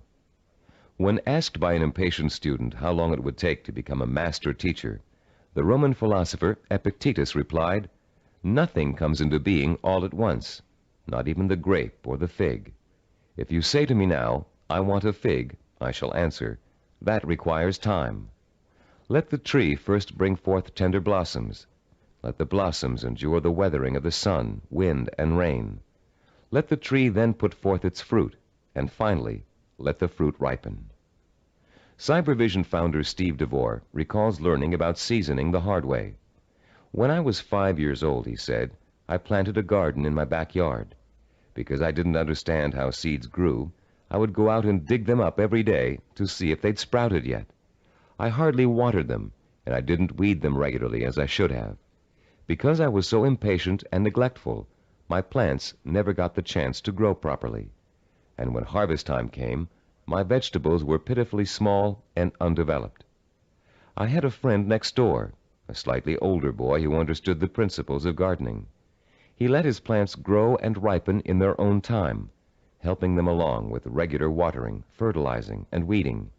He enjoyed a bountiful harvest that summer, and I learned a lesson about patience and self-discipline." All great achievers not only understand the concept of seasoning, but they value it greatly. They know that success cannot be hurried. They know that to try to hurry it is to ruin it. They understand that every step along the road to achievement is a necessary one and a small achievement in itself. And they also know that getting there can and should be half the fun. Self-disciplined achievers are willing to pay the price of time to realize their ambitions. They are not intimidated by the thought of having to work and study for 5, 10, even 15 years. Their commitment to a goal is absolute, and their vision of success is unwavering. The self-disciplined achiever knows that if what he wants will take 5 years to achieve, the 5-year effort will be worth it. He knows that those 5 years are going to pass anyway, and he has a choice about whether to spend them preparing for success or wasting the time thinking and dreaming about what he'd really like to do. For the self-disciplined achiever, there is no choice. He'll gladly spend those 5 years working and studying to achieve his goal. Does several years seem like a long time to you? Think how fast the last 5 years of your life have gone by. What did you do during that time to make achievement possible? If you had been working steadily towards your goal all that time, you could have achieved it by now. Let's say you're 34 years old and your dream is to become an architect. You know it will take you 6 years of schooling and apprenticeship before you can get a good job with a respected architectural firm. But that means you'll be 40 years old by the time you reach your goal, and you feel you just can't wait that long. Stop and think. You're going to be 40 years old in 6 years whether you study architecture or not. And if you choose not to study it now, in 6 years, you'll be in the exact same position, wanting to be an architect and knowing it will take you 6 years to get there. Only by then, you'll have to work until you're 46 to achieve your goal. You can get there in 6 years by starting now, or you can choose to give up hope of ever getting there at all. If you really want to achieve your goal, 6 years won't seem like such a long time. As you'll find out later in this session, to the self-disciplined achiever, the 6 years will go by very fast. Impatient people want things to happen overnight. In the words of French philosopher Blaise Pascal, they anticipate the future as too slow in coming. And in being unwilling to devote hours of time to the kind of seasoning it takes to become accomplished at anything, they waste their lives by doing nothing at all, and they wonder why they always feel so unfulfilled. How many youngsters have you known who came home from a rock concert determined to learn to play the guitar? It looked easy when the group on stage was playing, so the youngster goes out and buys a guitar and takes his first few lessons. And all of a sudden, it becomes apparent that it's not easy. It's going to take years of hard work and effort to learn to play really well. So the youngster loses interest and gives up, bored with the tedium of practicing scales for hours. Yet the professional musicians he's watched have put in years of practice to get where they are, and where the youngster would like to be. The great artist Pablo Picasso was once approached by an admiring woman in a restaurant. Having recognized him, she asked him to draw something, anything, on a napkin for her. She told him she'd pay him whatever he thought was fair, if only he would provide her with this impromptu work of art. Picasso agreed and spent 5 minutes drawing a picture on the napkin. When he was finished, the woman picked the napkin up in delight. How much did he want for the picture, she asked. Calmly, Picasso replied, $10,000. Dumbfounded, the woman began to argue with him that a picture drawn on a napkin in 5 minutes couldn't possibly be worth that much. But Picasso just smiled and said, Madame, it may have only taken me 5 minutes to draw the picture, but it took me 40 years to learn how to draw it. 40 years. Does that seem like an interminable amount of time? To a master artist seeking the ultimate expression of his talent, a great scientist seeking a cure for disease, or an ambitious businessman trying to turn a small company into a Fortune 500 corporation, 40 years can seem to fly by overnight. To the dedicated, self-disciplined achiever, time is nourishment for what he wants to accomplish. And that time is well spent, taking step after step in a continuous effort to achieve a specific goal. The achiever does not get sidetracked. Every day he concentrates on the micro tasks that make up his macro purpose. And each completed micro task becomes a source of pleasure and a reward in itself. Top newscaster Eric Sevareid achieved his macro purpose by actually ignoring it. Instead, he concentrated on the micro purposes that would help him accomplish his goal. Sevareid tells the story in his own words. Once when I relinquished my job and income to undertake a book of 250,000 words, I could not bear to let my mind dwell on the whole scope of the project. I would have surely abandoned what has become my deepest source of professional pride. I tried to think only of the next paragraph, not the next page, and certainly not the next chapter. Thus, for 6 months, I never did anything but set down one paragraph after another. The book wrote itself. Years ago, I took on a daily writing and broadcasting chore that has totaled now more than 2,000 scripts. Had I been asked at the time to sign a contract to write 2,000 scripts, I would have refused in despair at the enormousness of such an undertaking. But I was only asked to write one, the next one, and that is all I have ever done. You can learn to work in microtasks by following your step-by-step plan for success and concentrating only on each step at a time. But you cannot learn seasoning as if it were a skill. Seasoning is an attitude that must be adopted and made part of your mental framework if you are able to achieve your lifelong purpose. It is crucial to self-discipline. More than that, it is actually at the heart of self-discipline. Besides seasoning, the self-disciplined achiever experiences something we call time quickening. Time quickening does not mean taking shortcuts, as you might first guess. Rather, it represents what happens to your perception of time as you become involved in the pursuit of your goal. Time quickening is an almost magical experience where time seems to disappear and you know you're in complete control of what you're doing. When it happens, you feel energetic, concentrated, and completely absorbed in your task. We've all experienced time quickening when we're doing something we particularly enjoy. For you, it may have happened while you were reading an exciting murder mystery, watching an action-filled movie, playing a game of tennis, or even weeding a garden. Time quickening takes place whenever you find yourself completely engrossed in something to the point where nothing can distract you. The moments fly by so quickly, you're just not aware of them. Past and future seem to disappear, leaving only you and the task you're engaged in. And after what only seems like minutes, you look up and notice in shock that a great deal of time has passed. Dreams are a reverse example of this phenomenon.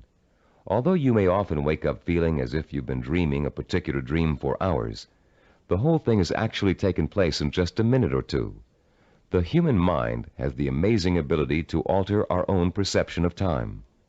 Once you learn to use this ability to your advantage, you will no longer be discouraged at the thought of having to spend so much time pursuing your goal. Scientific research has shown us how to trigger the experience of time quickening. You can actually learn to consciously create the sensation that time has stopped. You can do it by becoming single-mindedly and uninterruptedly involved in an activity for a significant period of time.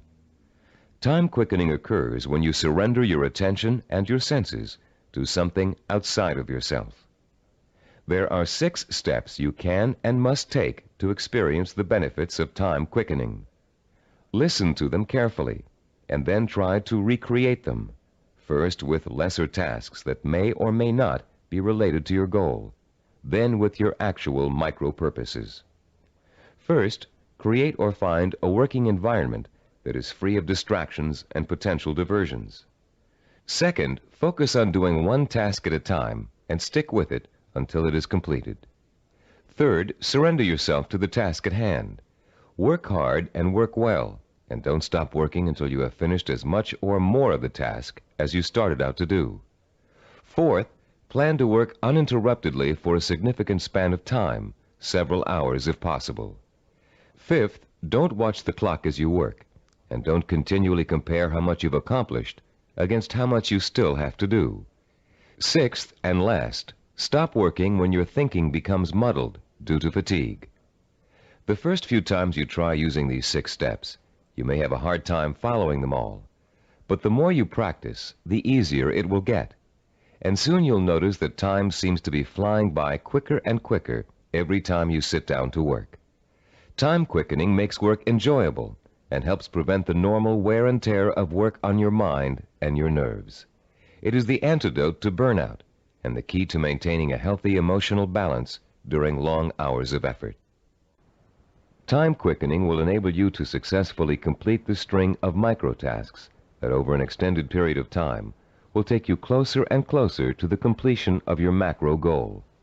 And if your goal is years away, time quickening will make it seem to all happen so quickly that the illusion of overnight success will almost seem as if it's coming true. Using time quickening to follow a step-by-step plan for reaching a goal is one way to make that goal appear closer than it really is. But time quickening won't do you any good if you find you can't even get started on your micro-tasks. For most people, the biggest enemy of success is procrastination, postponing doing the work you know you must do in order to accomplish your ambitions. Like most people, you may think procrastination is relatively harmless, a trivial problem that you don't really need to worry about. But there's nothing trivial about a habit that is the cancer of self-discipline. Procrastination is an achievement killer, and unfortunately, the more often you succumb to it, the more habitual it gets and the harder it is to deal with. Procrastination is a serious deterrent to self-discipline, and it takes a serious effort to overcome it. In the next part of this session, we're going to explore some common reasons for procrastination and the most effective ways of overcoming the would-be achiever's most self-defeating habit. Psychological research tells us that chronic procrastinators fall into three groups. The first group fears failure. The second group fears success. And the third group uses procrastination as a way of rebelling against authority. Let's examine each of these groups to see how they turn their own psychological problems into reasons for procrastination. The first type of procrastinator may actually already be a successful business person or professional, but he or she is successful only up to a point. These people set such high standards for themselves that they live in constant fear of not being able to meet those standards. They cripple their own efforts to succeed by working at less than their capacity, so they are never really challenged and therefore never will fail. People who are successful early in life, usually in school or in an athletic career, often turn into this type of procrastinator. Take Sarah, for example, a city planner who graduated at the top of her class from Stanford University. Soon after graduation, Sarah joined the planning director's office in a major West Coast city. One of her duties is to generate reports for her boss to use in making important presentations. Sarah has begun putting off doing the reports until the last minute. While she collects the material in time, she finds that she dawdles with the writing process until the night before, or sometimes even the morning of the presentation. She then rushes through the writing and ends up turning out an adequate but far from superlative report. What Sarah manages to do in each case is avoid testing herself to the maximum. She is not certain whether she can live up to the high promise of her success in school.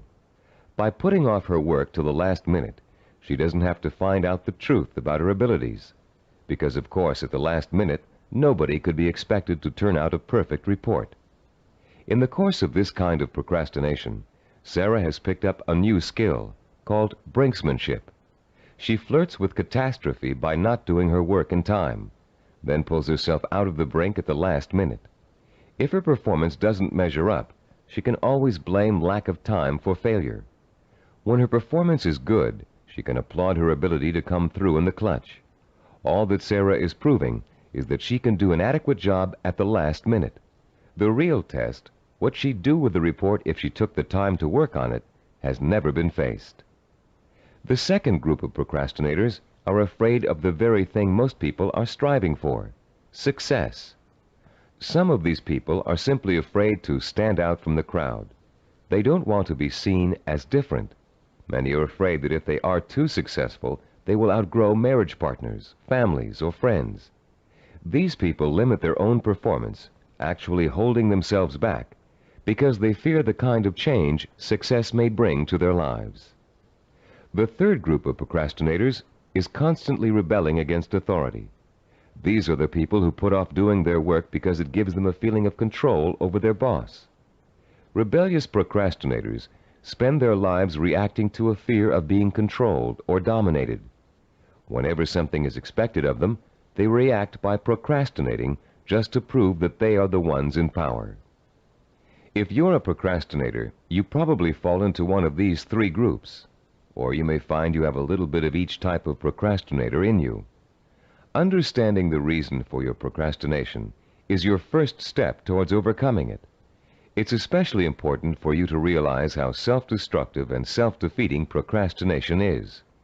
Whether you're rebelling against someone or responding to an inner fear, procrastination will eventually hurt you in everything you try to do. There are a number of techniques you can use to help overcome the habit of procrastination and replace it with energetic, efficient, inspired action. William James, the great Harvard University psychologist and philosopher, who already taught us in Session 5 the value of acting as if we are what we want to be, has a very practical solution to procrastination. James suggests, do something every day for no other reason than you would rather not do it at all. Listen again. Do something every day for no other reason than you would rather not do it at all. What James is really telling you to do is to replace the habit of procrastination with the habit of action. As soon as you catch yourself thinking, well, I won't do that now, I'll do it later, you must immediately do whatever it is you're procrastinating about.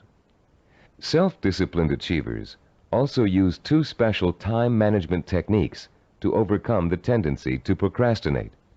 The first is called Swiss cheesing. The second is called unscheduling. Swiss cheesing is another term for dividing a macro purpose into a series of micro tasks. The management consultant who invented the term conceived of it as a way of poking holes in a large task to make many smaller tasks. If you have a task that will take 2 hours, Swiss cheesing it creates 8 15-minute segments, or 4 30-minute segments, or however many smaller segments you need to get the task done. Breaking a macro purpose down into micro tasks makes it seem much less formidable. In fact, this one-step-at-a-time approach is the only way to achieve a major goal.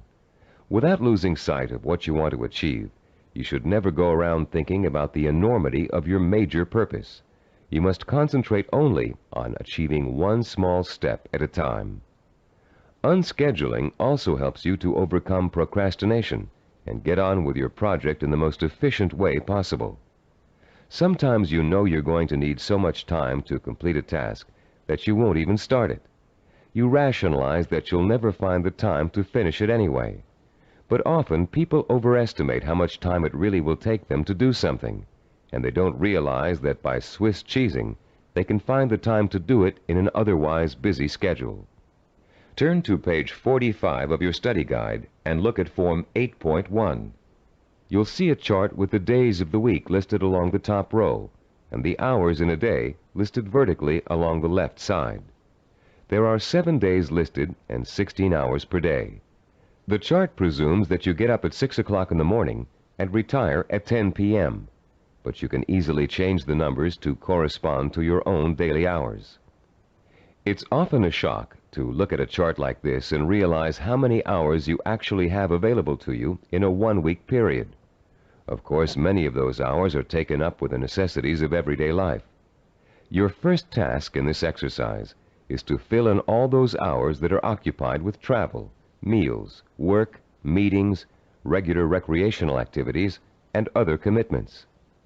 Only fill in the time that absolutely must be devoted to activity. If you regularly watch television or read magazines for 3 hours every night, that doesn't qualify as a life necessity unless it's part of your job to do so. When you've finished, look at the boxes you haven't filled in. These represent your free time, time you have full control over and can devote to your own micro projects.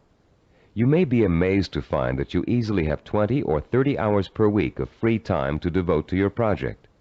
And if you include time that's spent commuting on a bus or train, the hours may add up to considerably more than that. Once you've ascertained when and where your free time occurs, you can begin allocating that time to your micro projects. When the hour arrives to start working, remember William James' advice and do it now.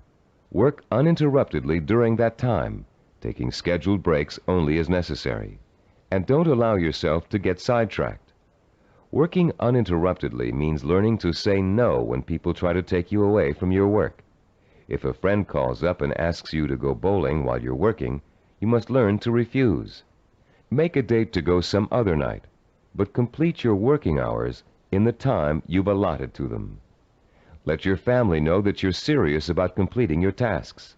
Schedule time to enjoy being with them, and let them know that when you're working, you are not to be interrupted. After successfully completing each work session, fill in the blank hours on your chart with a special colored pen or pencil. Choose a name for your project and fill in the blanks with that name. It will soon become extremely rewarding for you to look at the chart and see the red or green boxes begin to take up considerable space on the page. More rewarding, you'll begin to see real progress in your effort to complete your micro tasks. As you learn to devote uninterrupted time to your work, you'll find the time-quickening experience begin to occur more and more often, and you'll be less and less inclined to procrastinate.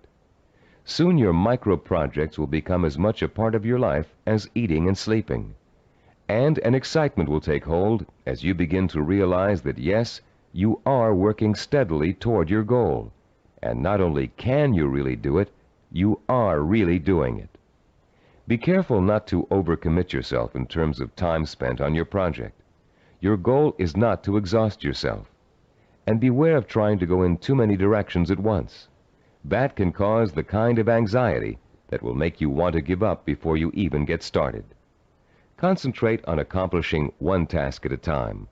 That task will get done, and then you can start on the next, which will also get done, and so on. Keep in mind through all of this that your objective is not to punish yourself with work in every free hour you have during the week. Working towards a macro goal by accomplishing micro tasks should not be an unpleasant experience. By creating a healthy balance between work and recreation, you'll find yourself looking forward to those hours when you can devote yourself to pursuing the goal that will make life truly worthwhile for you. You'll reach a point where you wouldn't trade those hours for anything in the world. You've come a long way in this session. You've learned how to overcome the tendency to procrastinate, how to experience time quickening, and how to learn to value seasoning as inevitable in reaching any goal. We'd like to make one more suggestion to you before ending this session. Put up a sign at your desk, table, or other workspace. A sign in big, bold letters that you can see every time you look up. This sign should say, "Use time or lose time." Let it serve as a constant reminder that time marches on, whether you're working toward your goal or not. And every minute that you are devoting to your micro projects is bringing you just a little bit closer to achieving your life's ambition. In the next session, you'll find out how self-disciplined achievers master the skills and knowledge they need to make their vision a reality. And you'll learn to broaden your own new field of knowledge by overcoming your learning blocks and harnessing your built-in powers of intelligence and discipline. In this session, we're going to talk about how you can identify and learn the knowledge and skills you need to master in order to achieve your vision and purpose. As we've repeated throughout this Neuropsychology of Self-Discipline program, any goal worth achieving takes preparation and careful, patient work. As easy as running is, as natural as it seems, you wouldn't go out today and run a marathon without months of preparation, slowly working up to 3 miles a day, then 7, then 10, then 15, gradually working toward the 26-mile goal. You would start marathon conditioning with a careful program of nutrition, stretching exercises, reading, talking to other runners, and even a doctor's checkup. You'd determine what knowledge and skills you'd need to accomplish your goal of 26 miles, and you'd accumulate the knowledge and skills step by step until your goal was achieved. The goal of this session is to help you learn how to learn. Many of us were programmed years ago with the belief that there are certain things we just cannot learn.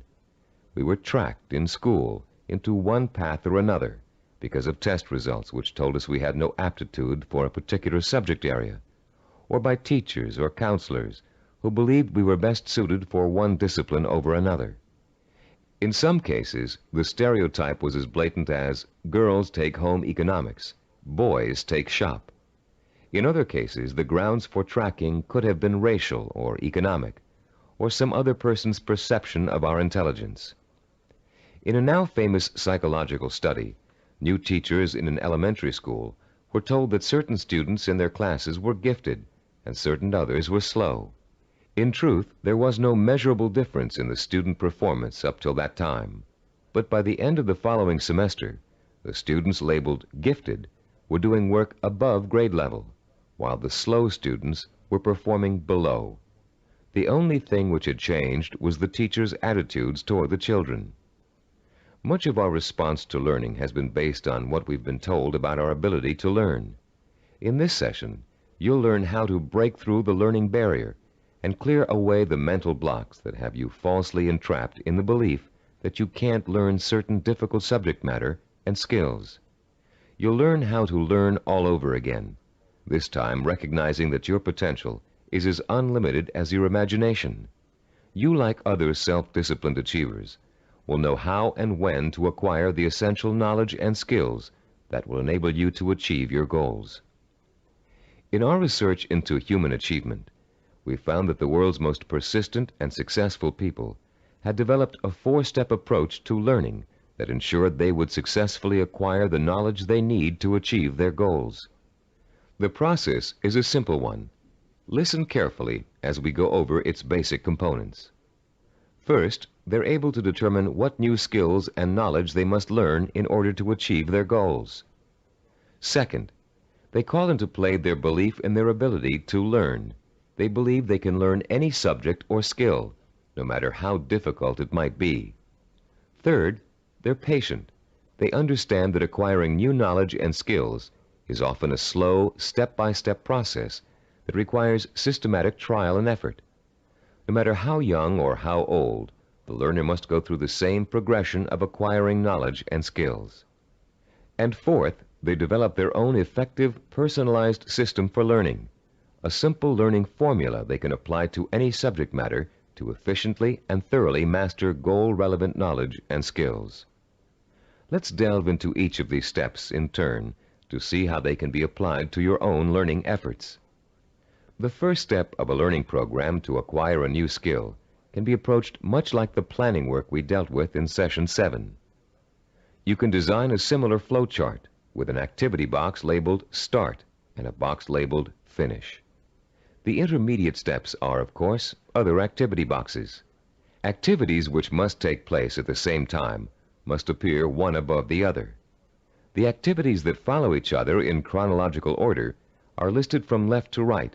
The activity that comes first is to the left of the activity on the right. Any research you have to do, consultations you have to make, background materials you have to accumulate, all are entered on your flowchart in the proper activity boxes. Let's assume for a moment you're just about to begin your first year of college. Your ambition is to become a neurologist. You know that to get into medical school, you have to excel in college pre-medicine. The thought of taking 4 years of math, chemistry, and biology seems pretty intimidating, and becomes even more intimidating when you realize that you have to have almost a straight A average in those subjects to be even considered for medical school admission. The intimidation would quickly go away if you could develop a 4-year visual network plan that outlines specifically what you had to learn and in what order you would have to learn it, year by year. Then, upon viewing the completed network plan, look at it and develop the deep inner belief that you have it in yourself to master each of the subject matter areas. Let's work through a visual network plan for successfully completing college pre-med. Granted, most of you listening to this program won't want to become medical doctors, but this example is applicable to any situation in which new knowledge and skills must be learned. Turn to Diagram 9.1 on pages 48 and 49 of your study guide. I'll pause a few moments while you find Diagram 9.1.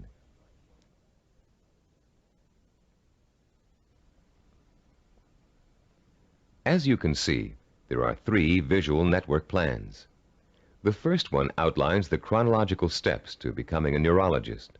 We call this a macro plan, with the objective of becoming a neurologist.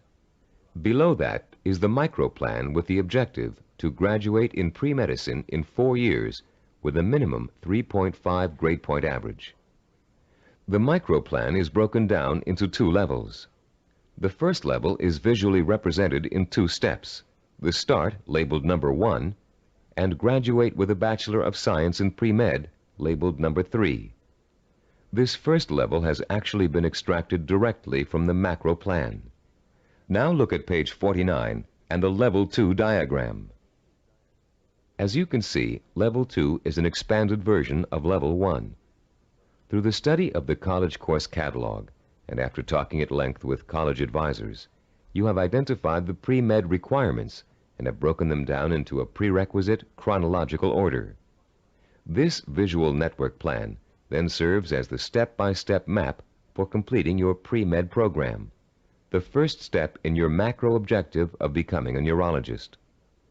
As you look at the visual network plan for completing pre-med, what type of emotions do you experience? Do you feel intimidated at the prospect of excelling in the hard sciences? Do you doubt your ability to learn such difficult subjects and to learn them so well that you finish each course at the top of your class? If you feel intimidated and experience doubt, then you probably won't make it. If you look at the plan and feel deep down inside that with enough effort, study, and application, you can master each of the courses, then you'll probably succeed. The difference, you see, is really not in ability or intelligence. Rather, it is an attitude, your belief in yourself. The belief in yourself as someone who is capable of learning is 90% of the learning hurdle. The other 10% is single-minded application mixed with ability.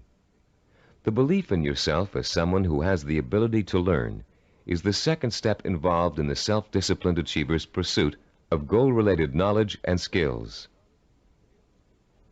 Much of your own belief in yourself as someone who is capable of learning complex material may have been educated right out of you in school for a variety of reasons, some of which we explored at the beginning of this session.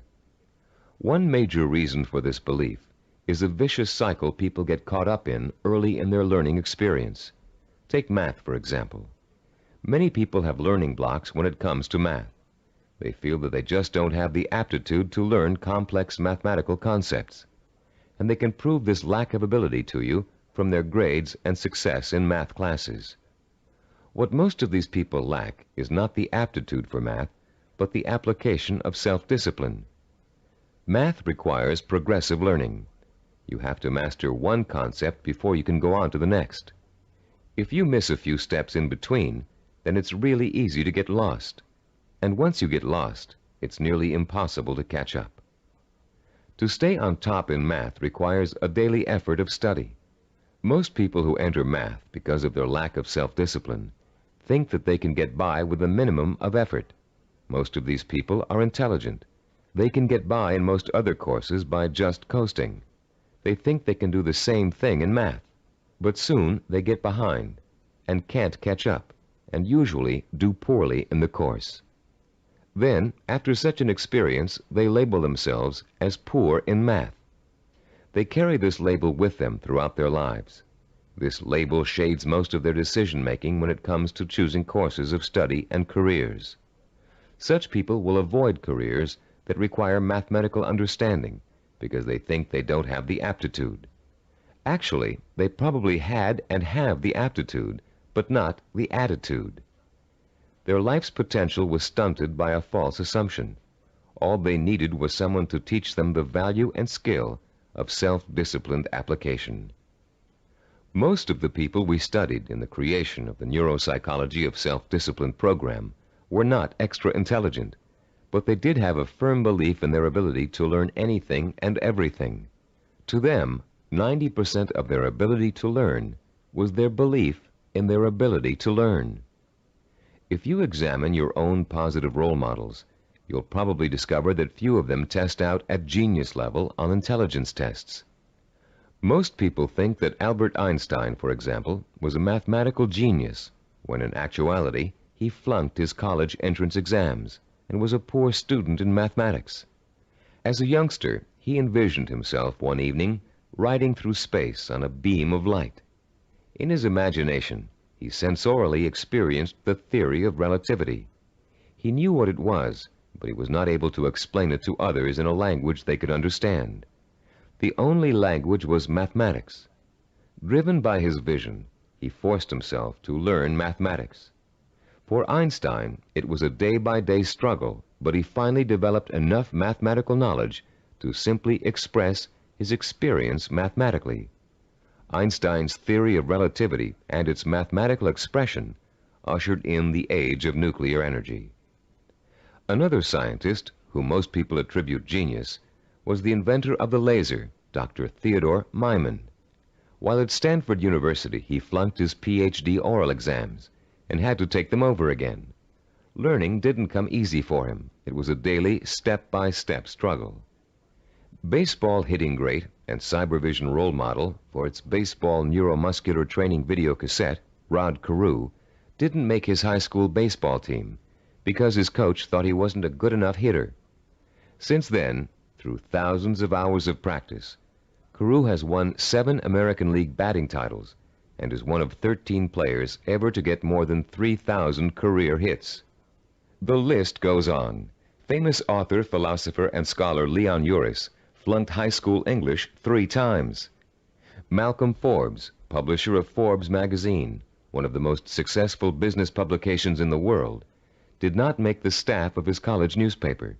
The editor said he lacked the basic skills of reporting and editorial writing.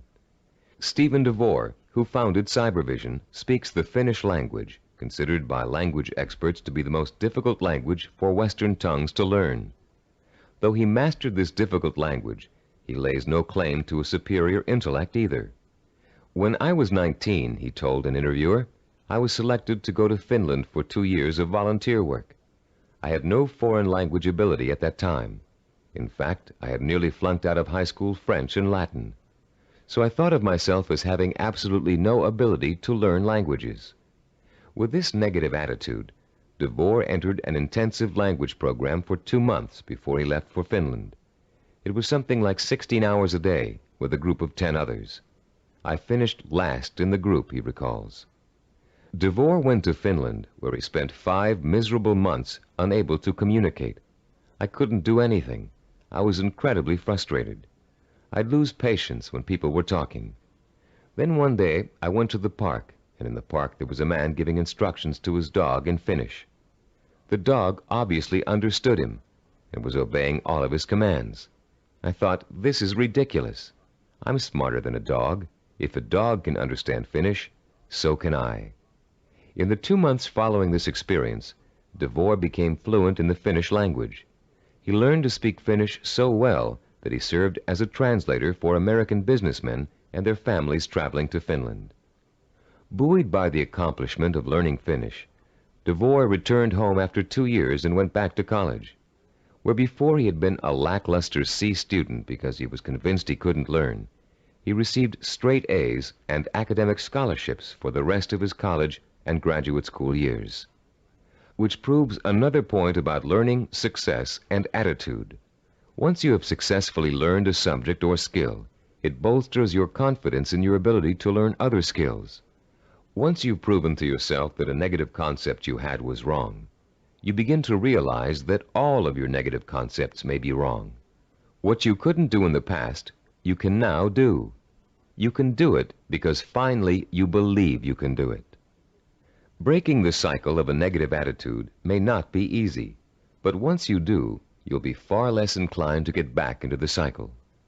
That's why small steps and small accomplishments are so important in pursuing a macro goal. You may look at a map for becoming a neurologist and say, I'll never get through all those math courses. But if you get 1 A in algebra, you'll realize that you can.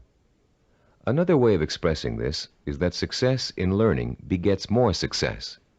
Once you have successfully learned a subject or skill, it bolsters your confidence in your ability to learn other skills.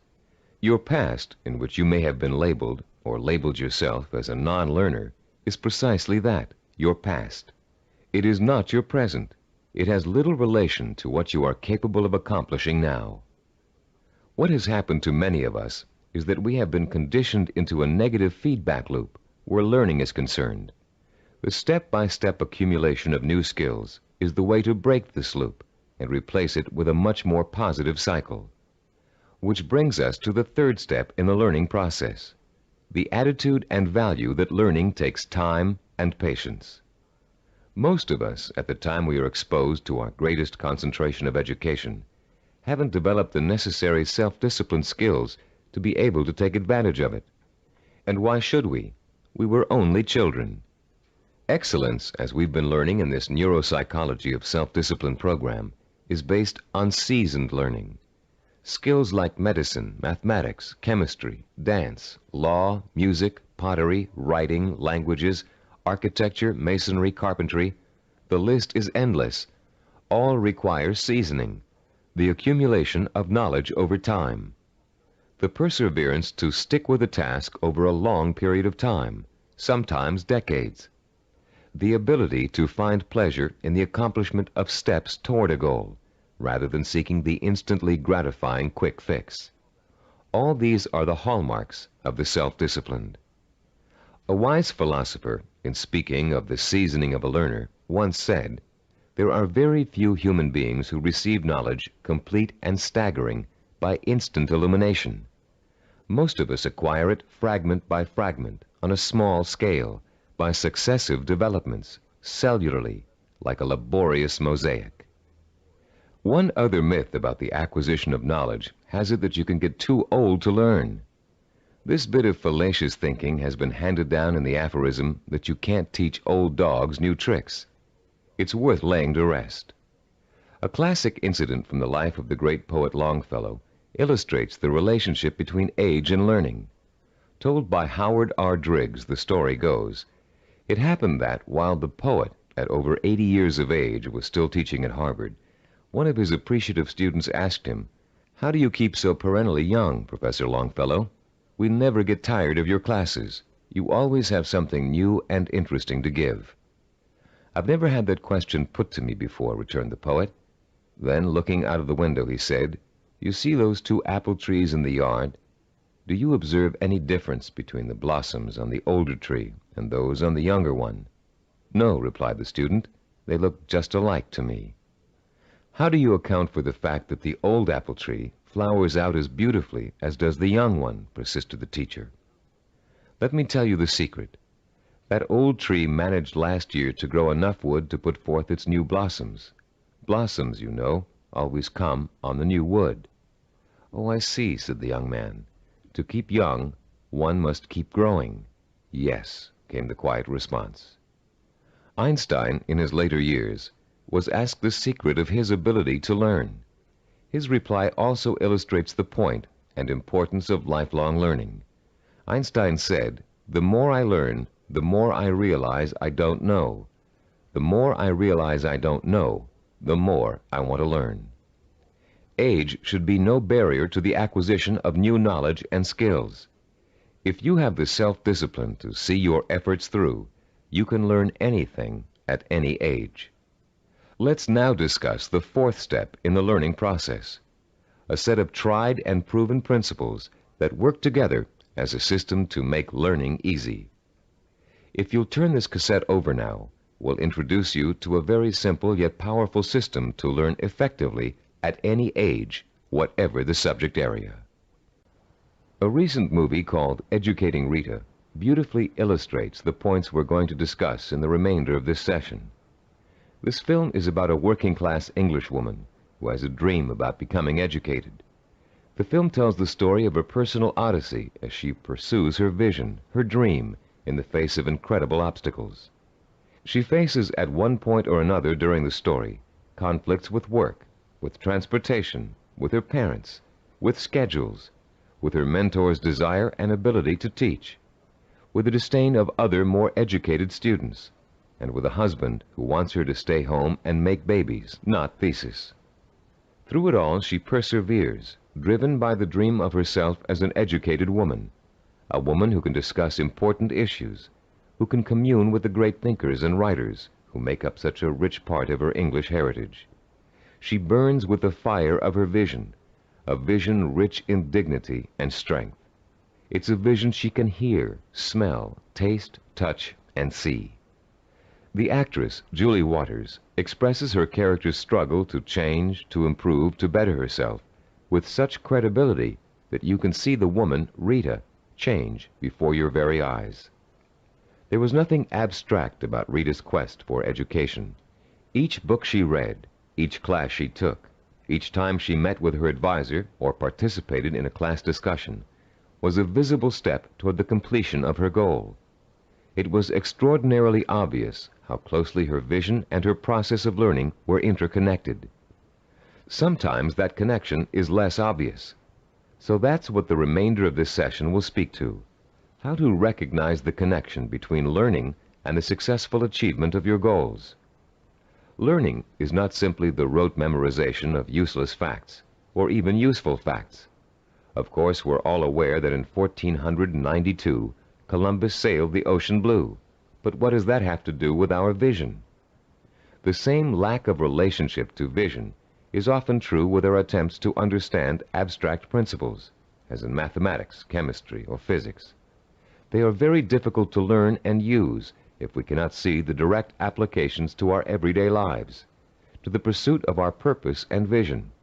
We ask ourselves, how is this going to help me in achieving my vision? Cybervision founder Steve DeVore recalls signing up for a course in statistics when he was attending graduate school. He hadn't taken the prerequisite higher math courses, but had gotten permission from the instructor to take the course anyway. DeVore's instructor, however, issued a dire warning at the beginning. Without those prerequisite courses, DeVore stood a good chance of failing. But forewarned is forearmed, and DeVore found a way to overcome his lack of preparation. The first week of class, he found himself swamped with mathematical concepts that were abstract and confusing. The only way I could make sense out of what was going on, he says, was to take each abstract principle and make it concrete. Instead of talking about X's, Y's, and Z's, I made them into apples and oranges, and I ended up with the second highest grade in the class. I find this concreteness also ties into vision, DeVore continues. Whenever you have to learn something that seems beyond your grasp, remember your vision and why you have to learn it. Then it will seem real and vital, and you'll have an easier time dealing with it. Whatever you have to learn, no matter how abstract or detailed the information, if it's necessary for your vision, then you can embody that information with your vision. Then it becomes something real and vital. You can put a handle on it. You have a reference for it. You've been learning the importance of vision all throughout this program. The sensory-rich, detailed kind of vision you created in Session 6 and are continuing to create on a daily basis. Making those visions concrete, you'll recall, sometimes even involved putting clippings or photographs of a desired goal upon the wall. This kind of work to strengthen vision is also at the heart of learning. As I promised earlier, I'm about to introduce you to a powerfully effective, easy-to-learn method of learning that will carry you through the rest of your life. This four-part learning system is the application of certain principles that reveal themselves in the course of our research with self-disciplined achievers. Learning and applying these principles will enable you to approach any subject matter with confidence and thoroughly learn the material no matter how difficult it might be. We call this system mega learning. We use the word mega to connote power. The power to achieve you acquire through the acquisition and application of knowledge.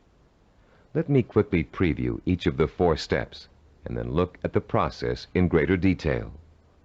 First, recognize the need to learn a principle.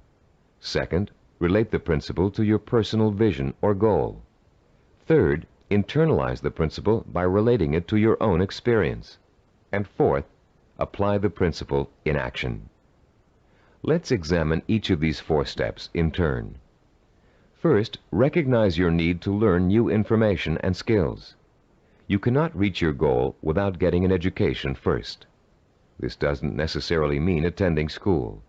It means identifying the key skills and competencies that you must master if you are successfully going to reach your goal. Ask yourself, will I achieve my goal without this knowledge or skill? If your answer is no, then you have a strong motivation for learning. Your learning is now crucial, for without it, your road to achievement is blocked. Learning is a lot easier if you have a specific reason to learn. Once you recognize that you have a need to learn, you've taken the first step toward achieving your goal. Step 2 is simply asking yourself, how can I use this? How will it help me fulfill my vision? Imagine yourself achieving your goal and using the new knowledge and skills you are about to learn. See how each skill and bit of knowledge applies directly to your future success. no matter how unrelated or trivial it might seem to be in the beginning. This process is akin to putting a jigsaw puzzle together. You have a picture of what you want to achieve on the jigsaw box. Inside the box are hundreds of related but unrelated pieces of the puzzle. You put two pieces together. You pick up a third piece. You toy with it, mentally turning it over, looking at its edges, its contours, its unique characteristics, looking at the ways it might fit into the whole picture. Then comes the aha moment. You see exactly where the new piece of puzzle fits, how the contours of the piece are shaped to fit the pieces already in place. And as you place the piece in the puzzle, you get an idea of what the larger picture will look like. Perhaps you refer back to the picture on the jigsaw box, which is analogous to the mental picture you have of the goal for which you're striving. The very act of studying the information and putting it in its proper place helps you bring the picture on the box to life. The third step in our learning process is internalizing the principle by relating it to your own experience. If you're learning about electrical waveforms and frequency, for example, think about the times you've thrown a pebble into a pond and seen ripples form on the water. The bigger the pebble and the harder you threw it, the bigger and faster the waves would be. In Newtonian physics, you can easily understand the law that states, for every action there is an equal and opposite reaction, by remembering how you stand up from a sitting position. Do you just shoot straight up, or do you have to first push your weight down on the chair to stand up? In order to stand up, you have to first push down. That's Newton's law in action. Every time you find an example from your own experience to illustrate a bit of knowledge you're trying to learn, you'll reinforce your understanding of that knowledge. And you'll remember it because it's anchored to something very personal. Every time you think of Newton's law, you'll picture yourself pushing off a chair to stand up. It works for just about any abstract theory you can think of. The fourth critical step in learning is the actual application of the principle you're trying to grasp. Throw pebbles in a pond and watch the action when you're learning waveform theory. Sit down and stand up over and over again until Newton's law is firmly planted in your mind. If you're studying a new language, use the new vocabulary you learn every single day. As you walk down the street or through your living room, try naming every object you see in your new language. Using these 4 steps to learning will make the experience easier, less frightening, and more fun. You'll make mistakes just as everybody does, but persistent application of the Mega Learning System will pay off in greater understanding, greater memory retention, and a better education overall in whatever it is you're trying to learn. The 4 steps to enhance learning we've outlined here are similar to and related to the 4 stages which make up the process of creativity. Our definition of creativity is taking the knowledge and skills you learn and applying it to the realization of your purpose, vision, and goals. To be creative, you have to be armed with knowledge and skills tempered by experience. The first stage in the creative process is preparation. Creative problem solvers consciously collect all the information they can, gathering tools which will help them solve a problem or get a job done. During this stage, if there's a problem to be solved, the person might be perplexed, but at the same time excited about the possibility of coming up with a solution. Stage 2 is called incubation. Once the research has been done and the necessary information has been collected, the creative person often releases the problem and turns to something else, including rest, relaxation, or physical activity related to the problem. During this stage, the knowledge begins to reform itself below the level of consciousness, shifting and realigning until it becomes a whole. During this stage, tantalizing flashes of insights and glimpses of parts of the final solution may emerge. Stage 3 is called illumination. This is the moment of discovery. It is the point in time where all you have learned and experienced has been distilled in your mind. The solution or inspiration springs forth almost miraculously. Miraculously, if you don't recognize how much preparation and groundwork you've already laid in stage 1. Often this stage is accompanied by an overwhelming feeling of certainty that says, yes, this is the piece of art I want to create. Or yes, this is the product idea I want to explore. Stage 4 is called verification or revision. This stage takes place again on a conscious level. The details of an experimental process, if you are a scientist, must be worked out. If you're an artist, you must decide whether this picture will be painted in watercolor or oil. This stage involves visible work and rational thinking. It involves drawing from your base of knowledge and fundamental skills to make your work conform to the vision of your creative insight. As you can tell, the knowledge and skills you acquire are the tools for the creative process. The parallels to the simple approach to learning we've outlined here and the process of creativity should also help put to rest the misconception that self-disciplined people are not creative. That discipline involves being married to lists and systems to the exclusion of freedom and creativity. On the contrary, creativity is the byproduct of a disciplined, well-informed mind. A mind that is using its storehouse of knowledge to solve problems and achieve goals. The more you learn, the more creative you can become. If your heart is set on becoming a professional musician, you can hardly be expected to know how to compose a symphony until you've become an expert in reading music and have studied music history. If you want to become a heart surgeon, you can't expect to pioneer new techniques in heart surgery until you've thoroughly mastered all the existing techniques. If you want to start a business, you must first study how other businesses are run, and then make your own decisions about how your company will work. If the realization of your vision requires the mastery of new knowledge and skills, I hope that learning will now be a stepping stone rather than a barrier to the creative realization of your goals. In our next and last session, you'll learn how to develop the twin pillars of the self-disciplined character, persistence and perseverance. And you'll be well equipped to begin your long and fruitful journey towards the goal you've chosen as your most important ambition. I'd like to begin this final session with two true stories that illustrate the value of persistence and perseverance in any of life's endeavors. The first story is about a mountain climber named Don Bennett. After successfully scaling 14,000-foot Mount Rainier, one of the highest mountains and most difficult climbs in the United States, Don Bennett was interviewed about the experience by a local reporter. "How did you do it?" the reporter wanted to know. "How did you keep going for 14,000 feet and not giving up?" Bennett thought for a moment before answering. Then he spoke slowly, trying to get the reporter to understand the mental process that led him to the peak of that mountain. "Starting months before the climb," Bennett said, "I created a vision of myself at the top of the mountain.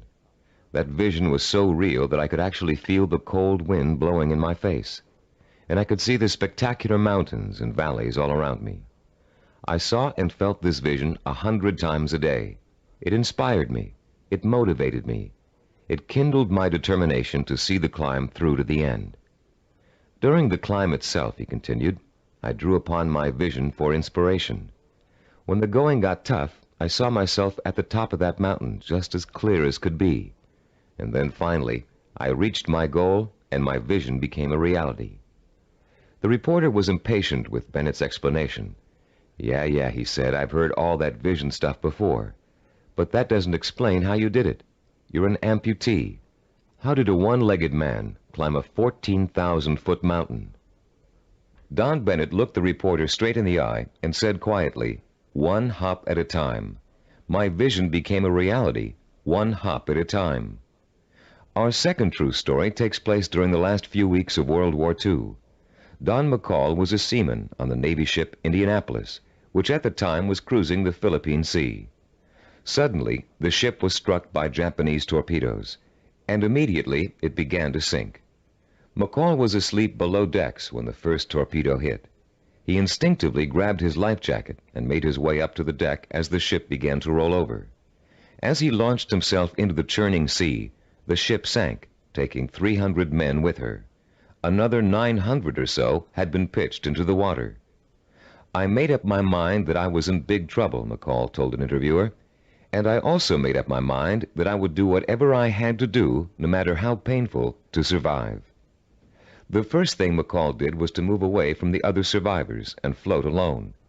He knew about the dangers of mass panic, especially if there was a shark attack, and he knew he'd stand a better chance if he stayed away from the other men. McCall also protected himself from exposure in the blistering sun by keeping a life jacket over his head. He kept a hose on his person so he could retreat underwater in case of a Japanese attack. And most important, he kept in mind the lesson he had learned about the danger of drinking seawater, no matter how thirsty he got.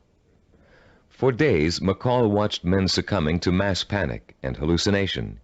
He watched them being torn apart by sharks, while he escaped attack by remaining perfectly still. He watched them drinking seawater and dying of dehydration, while he swallowed his own desire to drink. He watched them dying all around him, while he remained alive. 4 days later, a Navy patrol boat plucked an exhausted 90-pound McCall out of the sea. He had survived 4 days without food or drink in the blistering sun, in shark-infested waters. An incredible feat, and he had proved the power of self-discipline even in holding death at bay. Like mountain climber Don Bennett, McCall never lost sight of his vision, staying alive. He used all his knowledge and skill to make that vision come true.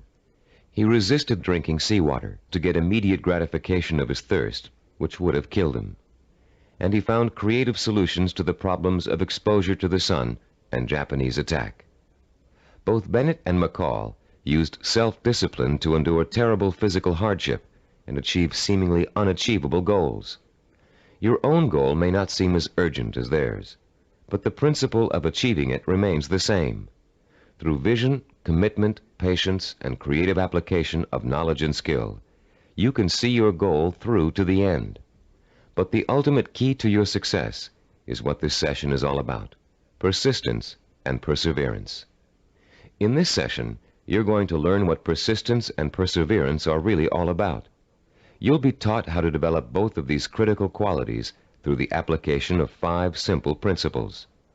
You'll find out how to turn problems and setbacks, even agonizing situations, into positive learning experiences that will actually bring you closer to the realization of your goal. And you'll understand the value of never giving up, no matter how tough the journey gets or how endless it seems. First, let's define the words persistence and perseverance.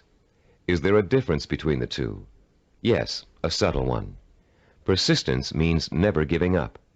Perseverance means persisting in spite of hardships, opposition, and setbacks. Mountain climber Bennett and Navy seaman McCall displayed both persistence and perseverance in their heroic efforts to reach their goals. Bennett had to use his one leg to hop at least 30,000 times to get up to the top of Mount Rainier. McCall had to stay calm and follow a life-saving plan while spending 4 days in shark-infested waters without any food or drink. These men reached their goals because they had already developed the qualities of persistence and perseverance. Now you are going to learn how to develop these qualities too. There are 5 crucial steps involved in learning how to develop into the kind of self-disciplined achiever who never quits and never loses sight of his or her goal. Listen carefully while I outline each one. The first step is to rekindle and refuel your vision and purpose every single day. Remind yourself daily of the rewards and benefits that await you when you successfully realize your goal. The emotion you draw from these constant reminders of why you're working so hard and giving up so many things will sustain your powers of persistence and perseverance. The second step is to firmly anchor the following attitude deep within your heart and mind. I can achieve anything I set my mind to. Nothing is impossible for me to achieve if I want it badly enough and am willing to pay the price for it. No matter how much hard work it takes, no matter how long it takes, no matter how difficult it is, I can and will achieve my goal. I will never forget that a journey of 1,000 miles begins with a single step. Step 3. Realize that obstacles are going to arise and setbacks are going to occur. Keep in mind that these difficulties are really opportunities to learn. Every obstacle that you overcome, every setback you bounce back from, strengthens your character and makes you smarter and stronger. Whatever you do, don't try to hide from or ignore problems. They never go away by themselves. Meeting challenges squarely and solving problems creatively is at the heart of self-discipline and at the heart of achievement. As Benjamin Franklin said, those things that hurt instruct. When your progress seems blocked, it means that it's time to increase your knowledge and look for creative solutions. This is the fourth step in developing persistence and perseverance. You may be doing the wrong things for the right reasons, and now is the time to find out. Start experimenting with taking different paths to your destination. But whatever you do, don't quit. Most people quit when things don't work out as they planned, or when they realize how much hard work they're going to have to do. Remember, a failure is someone who has not learned from his mistakes. Step 5. Turn your work into fun. Make what you have to do into something you want to do. Working towards a lifelong goal shouldn't feel like a sacrifice, because that goal is what you want more than anything in the world. If you follow these 5 steps faithfully, your long road to success will turn into an exciting journey of knowledge, discovery, challenge, and reward. And for as long as you feel you're making progress, even hard work and minor interferences won't shake you from your purpose. The real problem arises when a major setback occurs, especially if it's unforeseen. A seemingly insurmountable obstacle is often enough to make even the most determined achiever decide that the fight simply isn't worth it. Setbacks make people give up just at the point when they should not. How can you deal successfully with setbacks? How can you learn not to feel like a failure when it suddenly seems that all of your hard work may have been for nothing? There are 5 ways you can turn every setback you encounter into a learning experience, one that will leave you stronger and wiser and more determined than ever to keep working toward your goal. Listen carefully while I outline each one in turn. First, never try to ignore a problem or handicap. Deal with your problems directly. Don't avoid them or try to hide from them. If you want to start a business but can't find people to back you up financially, that doesn't give you the right to plunge into your project with no capital and a lot of ideas for spending money.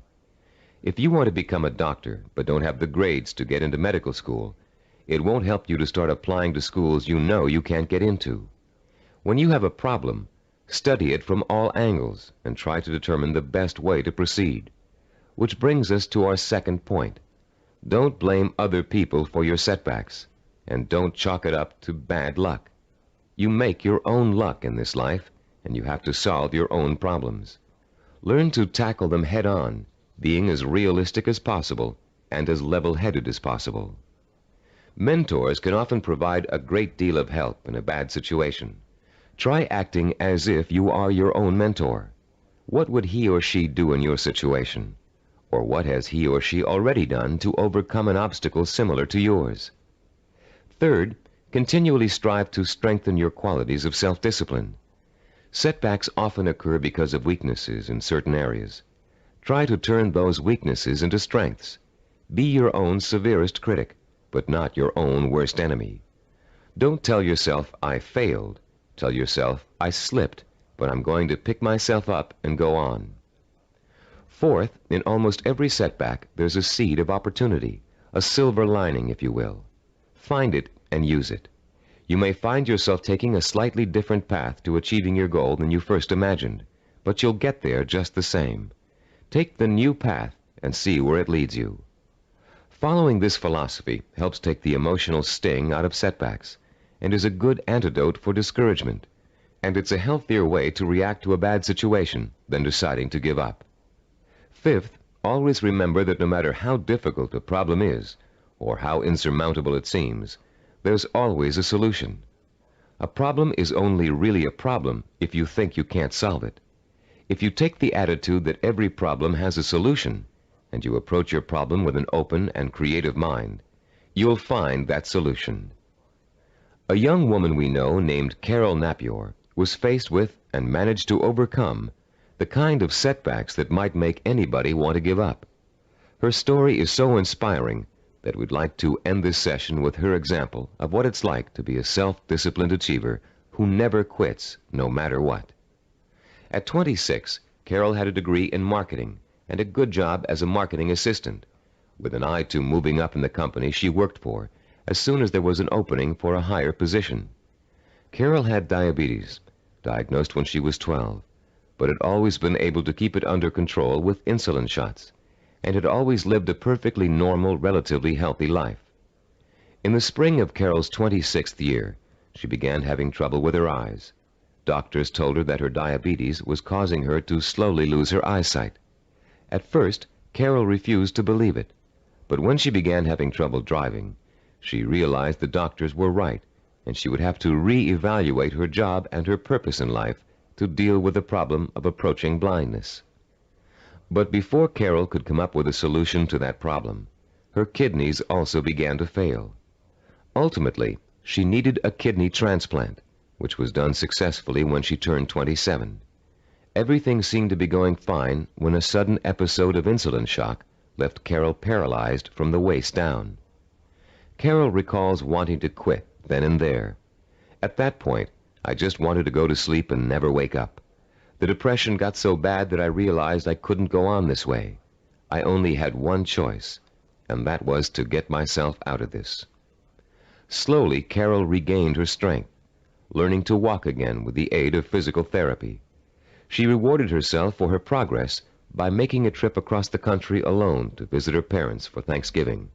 A trip friends tried to dissuade her from taking, but which proved to Carol that she could still make it on her own. Today, Carol is attending college, studying for a master's degree in rehabilitative education. She has decided to spend the rest of her life helping people face and overcome problems like hers. She is completely blind and still walks with a cane, but that has not stopped her from pursuing a goal many healthy people would find difficult to achieve. The key to reaching any goal is to develop the strength of character that makes you refuse to give up, no matter how bad things look. The most amazing thing about persistence and perseverance is that they make it almost impossible for you not to succeed in your endeavors. In this session, you've learned the importance of not being a quitter, of learning from your mistakes, and of keeping an open mind when it comes to finding creative solutions to problems you may think are unsolvable. In the next session, we're going to review everything you've learned in the Neuropsychology of Self-Discipline program and give you some tips for developing the lifelong habit of self-discipline. We're now coming to the end of the Neuropsychology of Self-Discipline, and now is a good time to reflect on what you've learned and how far you've come. It's also a good time to start thinking about how you're going to maintain and develop your self-disciplined character for the rest of your life, because the process of becoming an achiever never really ends. In the years to come, you'll find yourself learning from trial and error, from accomplishments, from setbacks, from disappointments, from rewards, from the feeling of satisfaction you get when a job has been well done. The more you achieve, the more you'll learn one of the greatest secrets of achievement. Success breeds success. Every small step you take on the road to your goal will make it easier to take the next step. And once you've achieved your goal, you'll probably find that there's another goal you want to achieve. Along the way, you'll delight in the process of watching yourself in action, making corrections in your methods and strategies as you strive toward your ultimate goal and the hundreds of smaller goals you will successfully reach on the way. Let's talk about the milestones you've already passed. In Session 1, which you listened to some time ago, you uncovered the master key to your highest potential, self-discipline. We defined self-discipline as the ability to work systematically and progressively toward a goal, to become positively obsessed with that goal, and to let that obsession lead you to accomplishment. We talked about the problems caused by lack of self-discipline. We learned about the waste of potential, the drifting from job to job, from relationship to relationship, of the person who has no real sense of purpose and an undisciplined approach to life in general. We also talked about the problems of wanting immediate gratification and how that always leads to failure because it means refusing to pay for success with hard work. There is no other way to be successful except through hard work. The words pay for shouldn't bother you. All accomplishments come with a price tag, just like something you might want to buy. And just as you will save for an item you really want to buy, cutting your budget and making financial sacrifices, you should also be willing to make sacrifices in order to reach your goal. You may have to give up time, recreational activities, other priorities in your life. But it won't be difficult to do, because reaching your goal will become a more important source of pleasure. In Session 2, you were introduced to the 10 characteristics of the self-disciplined achiever. These characteristics served as a model against which you could compare your own strengths and weaknesses.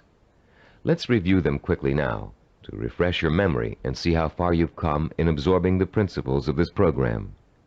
First, self-disciplined achievers have a strong sense of purpose. They have a cause or direction to which they have chosen to dedicate their lives. This cause gives them meaning in their lives and a reason to exist. Second, the self-disciplined seek out positive role models, called mentors, to teach them how to best approach their goal and overcome setbacks and obstacles along the way. Third, self-disciplined achievers use sensory images to provoke the kind of emotion that keeps them working toward their goal for as long as it takes to achieve it. Fourth, those possessing an iron will dwell on the fulfillment of their vision rather than on fear and failure. They have a positive attitude toward themselves and their goal and refuse to let setbacks get them down. Fifth, the self-disciplined achiever has a deep-rooted belief in his or her ability to achieve. This "I know I can do it" attitude is nurtured by their study of mentors and their realization that the only thing that stands between themselves and their goals is hard work and self-discipline. Sixth, self-disciplined achievers have the ability to plan and organize. They know that a goal can never successfully be reached in a haphazard way. They understand that they must map out a blueprint for success if they are ever to realize their highest ambitions. Seventh, they know how and when to acquire the essential knowledge and skills they need to achieve their goals. This comes from the planning and organization work they did earlier. Eighth, self-disciplined achievers have patience. They understand the concept of seasoning and its importance in reaching any goal. Time does not frighten them. Ninth, people who achieve their goals do so through persistence and perseverance. They are stubborn in their efforts to achieve, and they never give up. 10th, self-disciplined achievers have a mature attitude toward pleasure. Rather than seeking any diversion that will temporarily make them feel better, they take the most pleasure in doing the work that will help them achieve their goal. How many of these 10 characteristics did you remember? We suggest you play Session 2 over and over again until you can recall every one of them without prompting. Making these qualities a part of your own personality is what acquiring self-discipline is all about. And the more you listen to them, the more you think about them, the more they will become a part of your own life.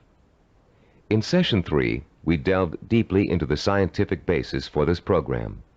You learned how the key to success is developing the kind of constant internal motivation that keeps you on course through problems and setbacks, through temporary boredom or fatigue, through periods of doubt or discouragement. And you found out why other motivational programs fail to give you the sustenance you need to pursue your goal for weeks, months, or years. You learned about Dr. Carl Pribram's research into images of achievement and the critical role they play in motivating people to be successful.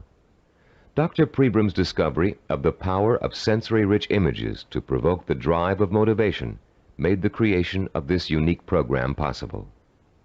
In Session 4, we discussed the power of purpose. Here you learn to focus your energy like a laser beam on what you want to accomplish.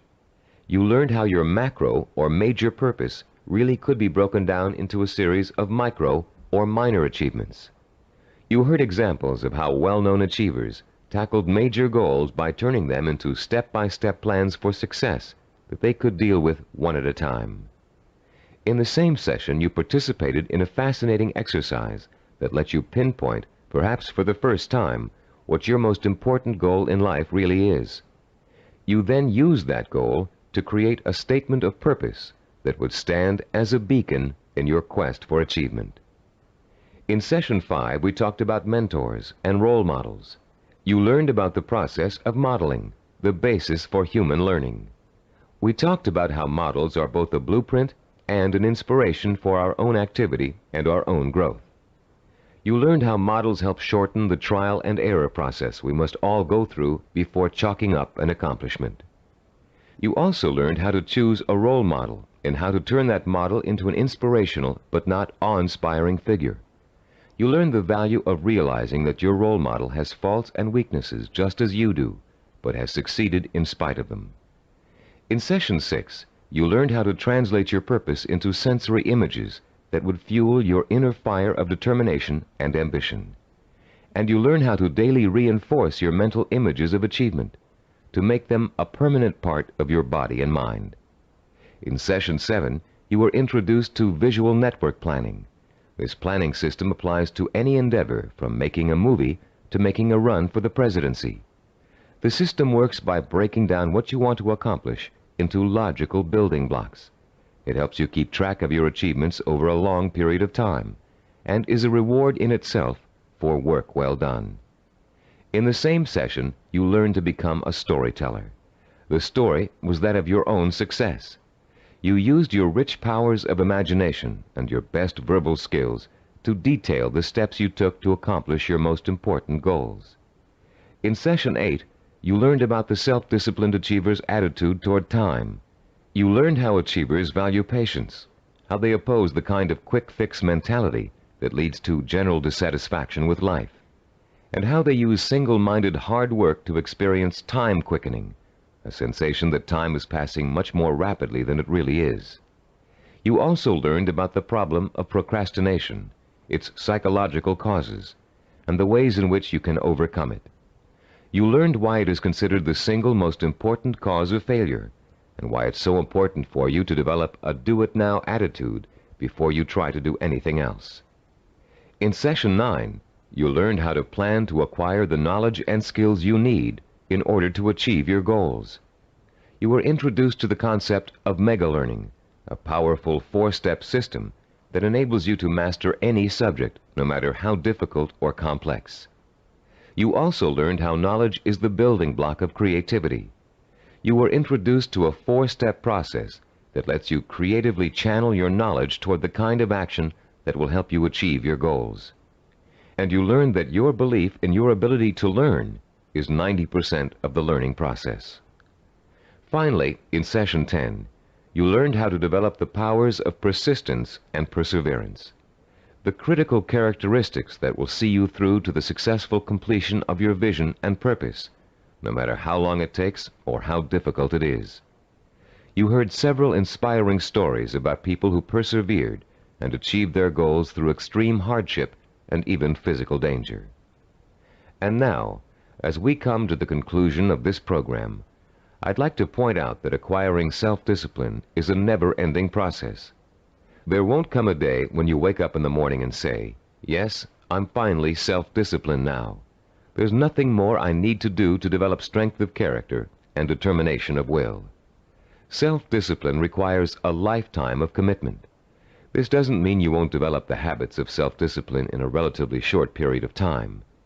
It simply means that you must always be vigilant about how you are approaching your goals and what your purpose in life really is. It's all too easy to get sidetracked in something that feels comfortable, but is not what you really set out to achieve. Every small victory will become a cause for celebration, and a chance to renew your faith in your own ability to achieve whatever it is you want in life. And as you achieve it, you will find yourself becoming the kind of person you've always admired, the kind of person who could pursue a goal so single-mindedly, so stubbornly, and so patiently that he or she could not help but achieve it. I'm Richard Gebhardt. Thank you for joining me in this Cybervision program. This is released for the sake of education. This is a brief key insight about all the concepts of the book. We provide free audio books, key insights, summaries, and brief study notes on the concepts of the books. So make sure to subscribe and become a part of our family.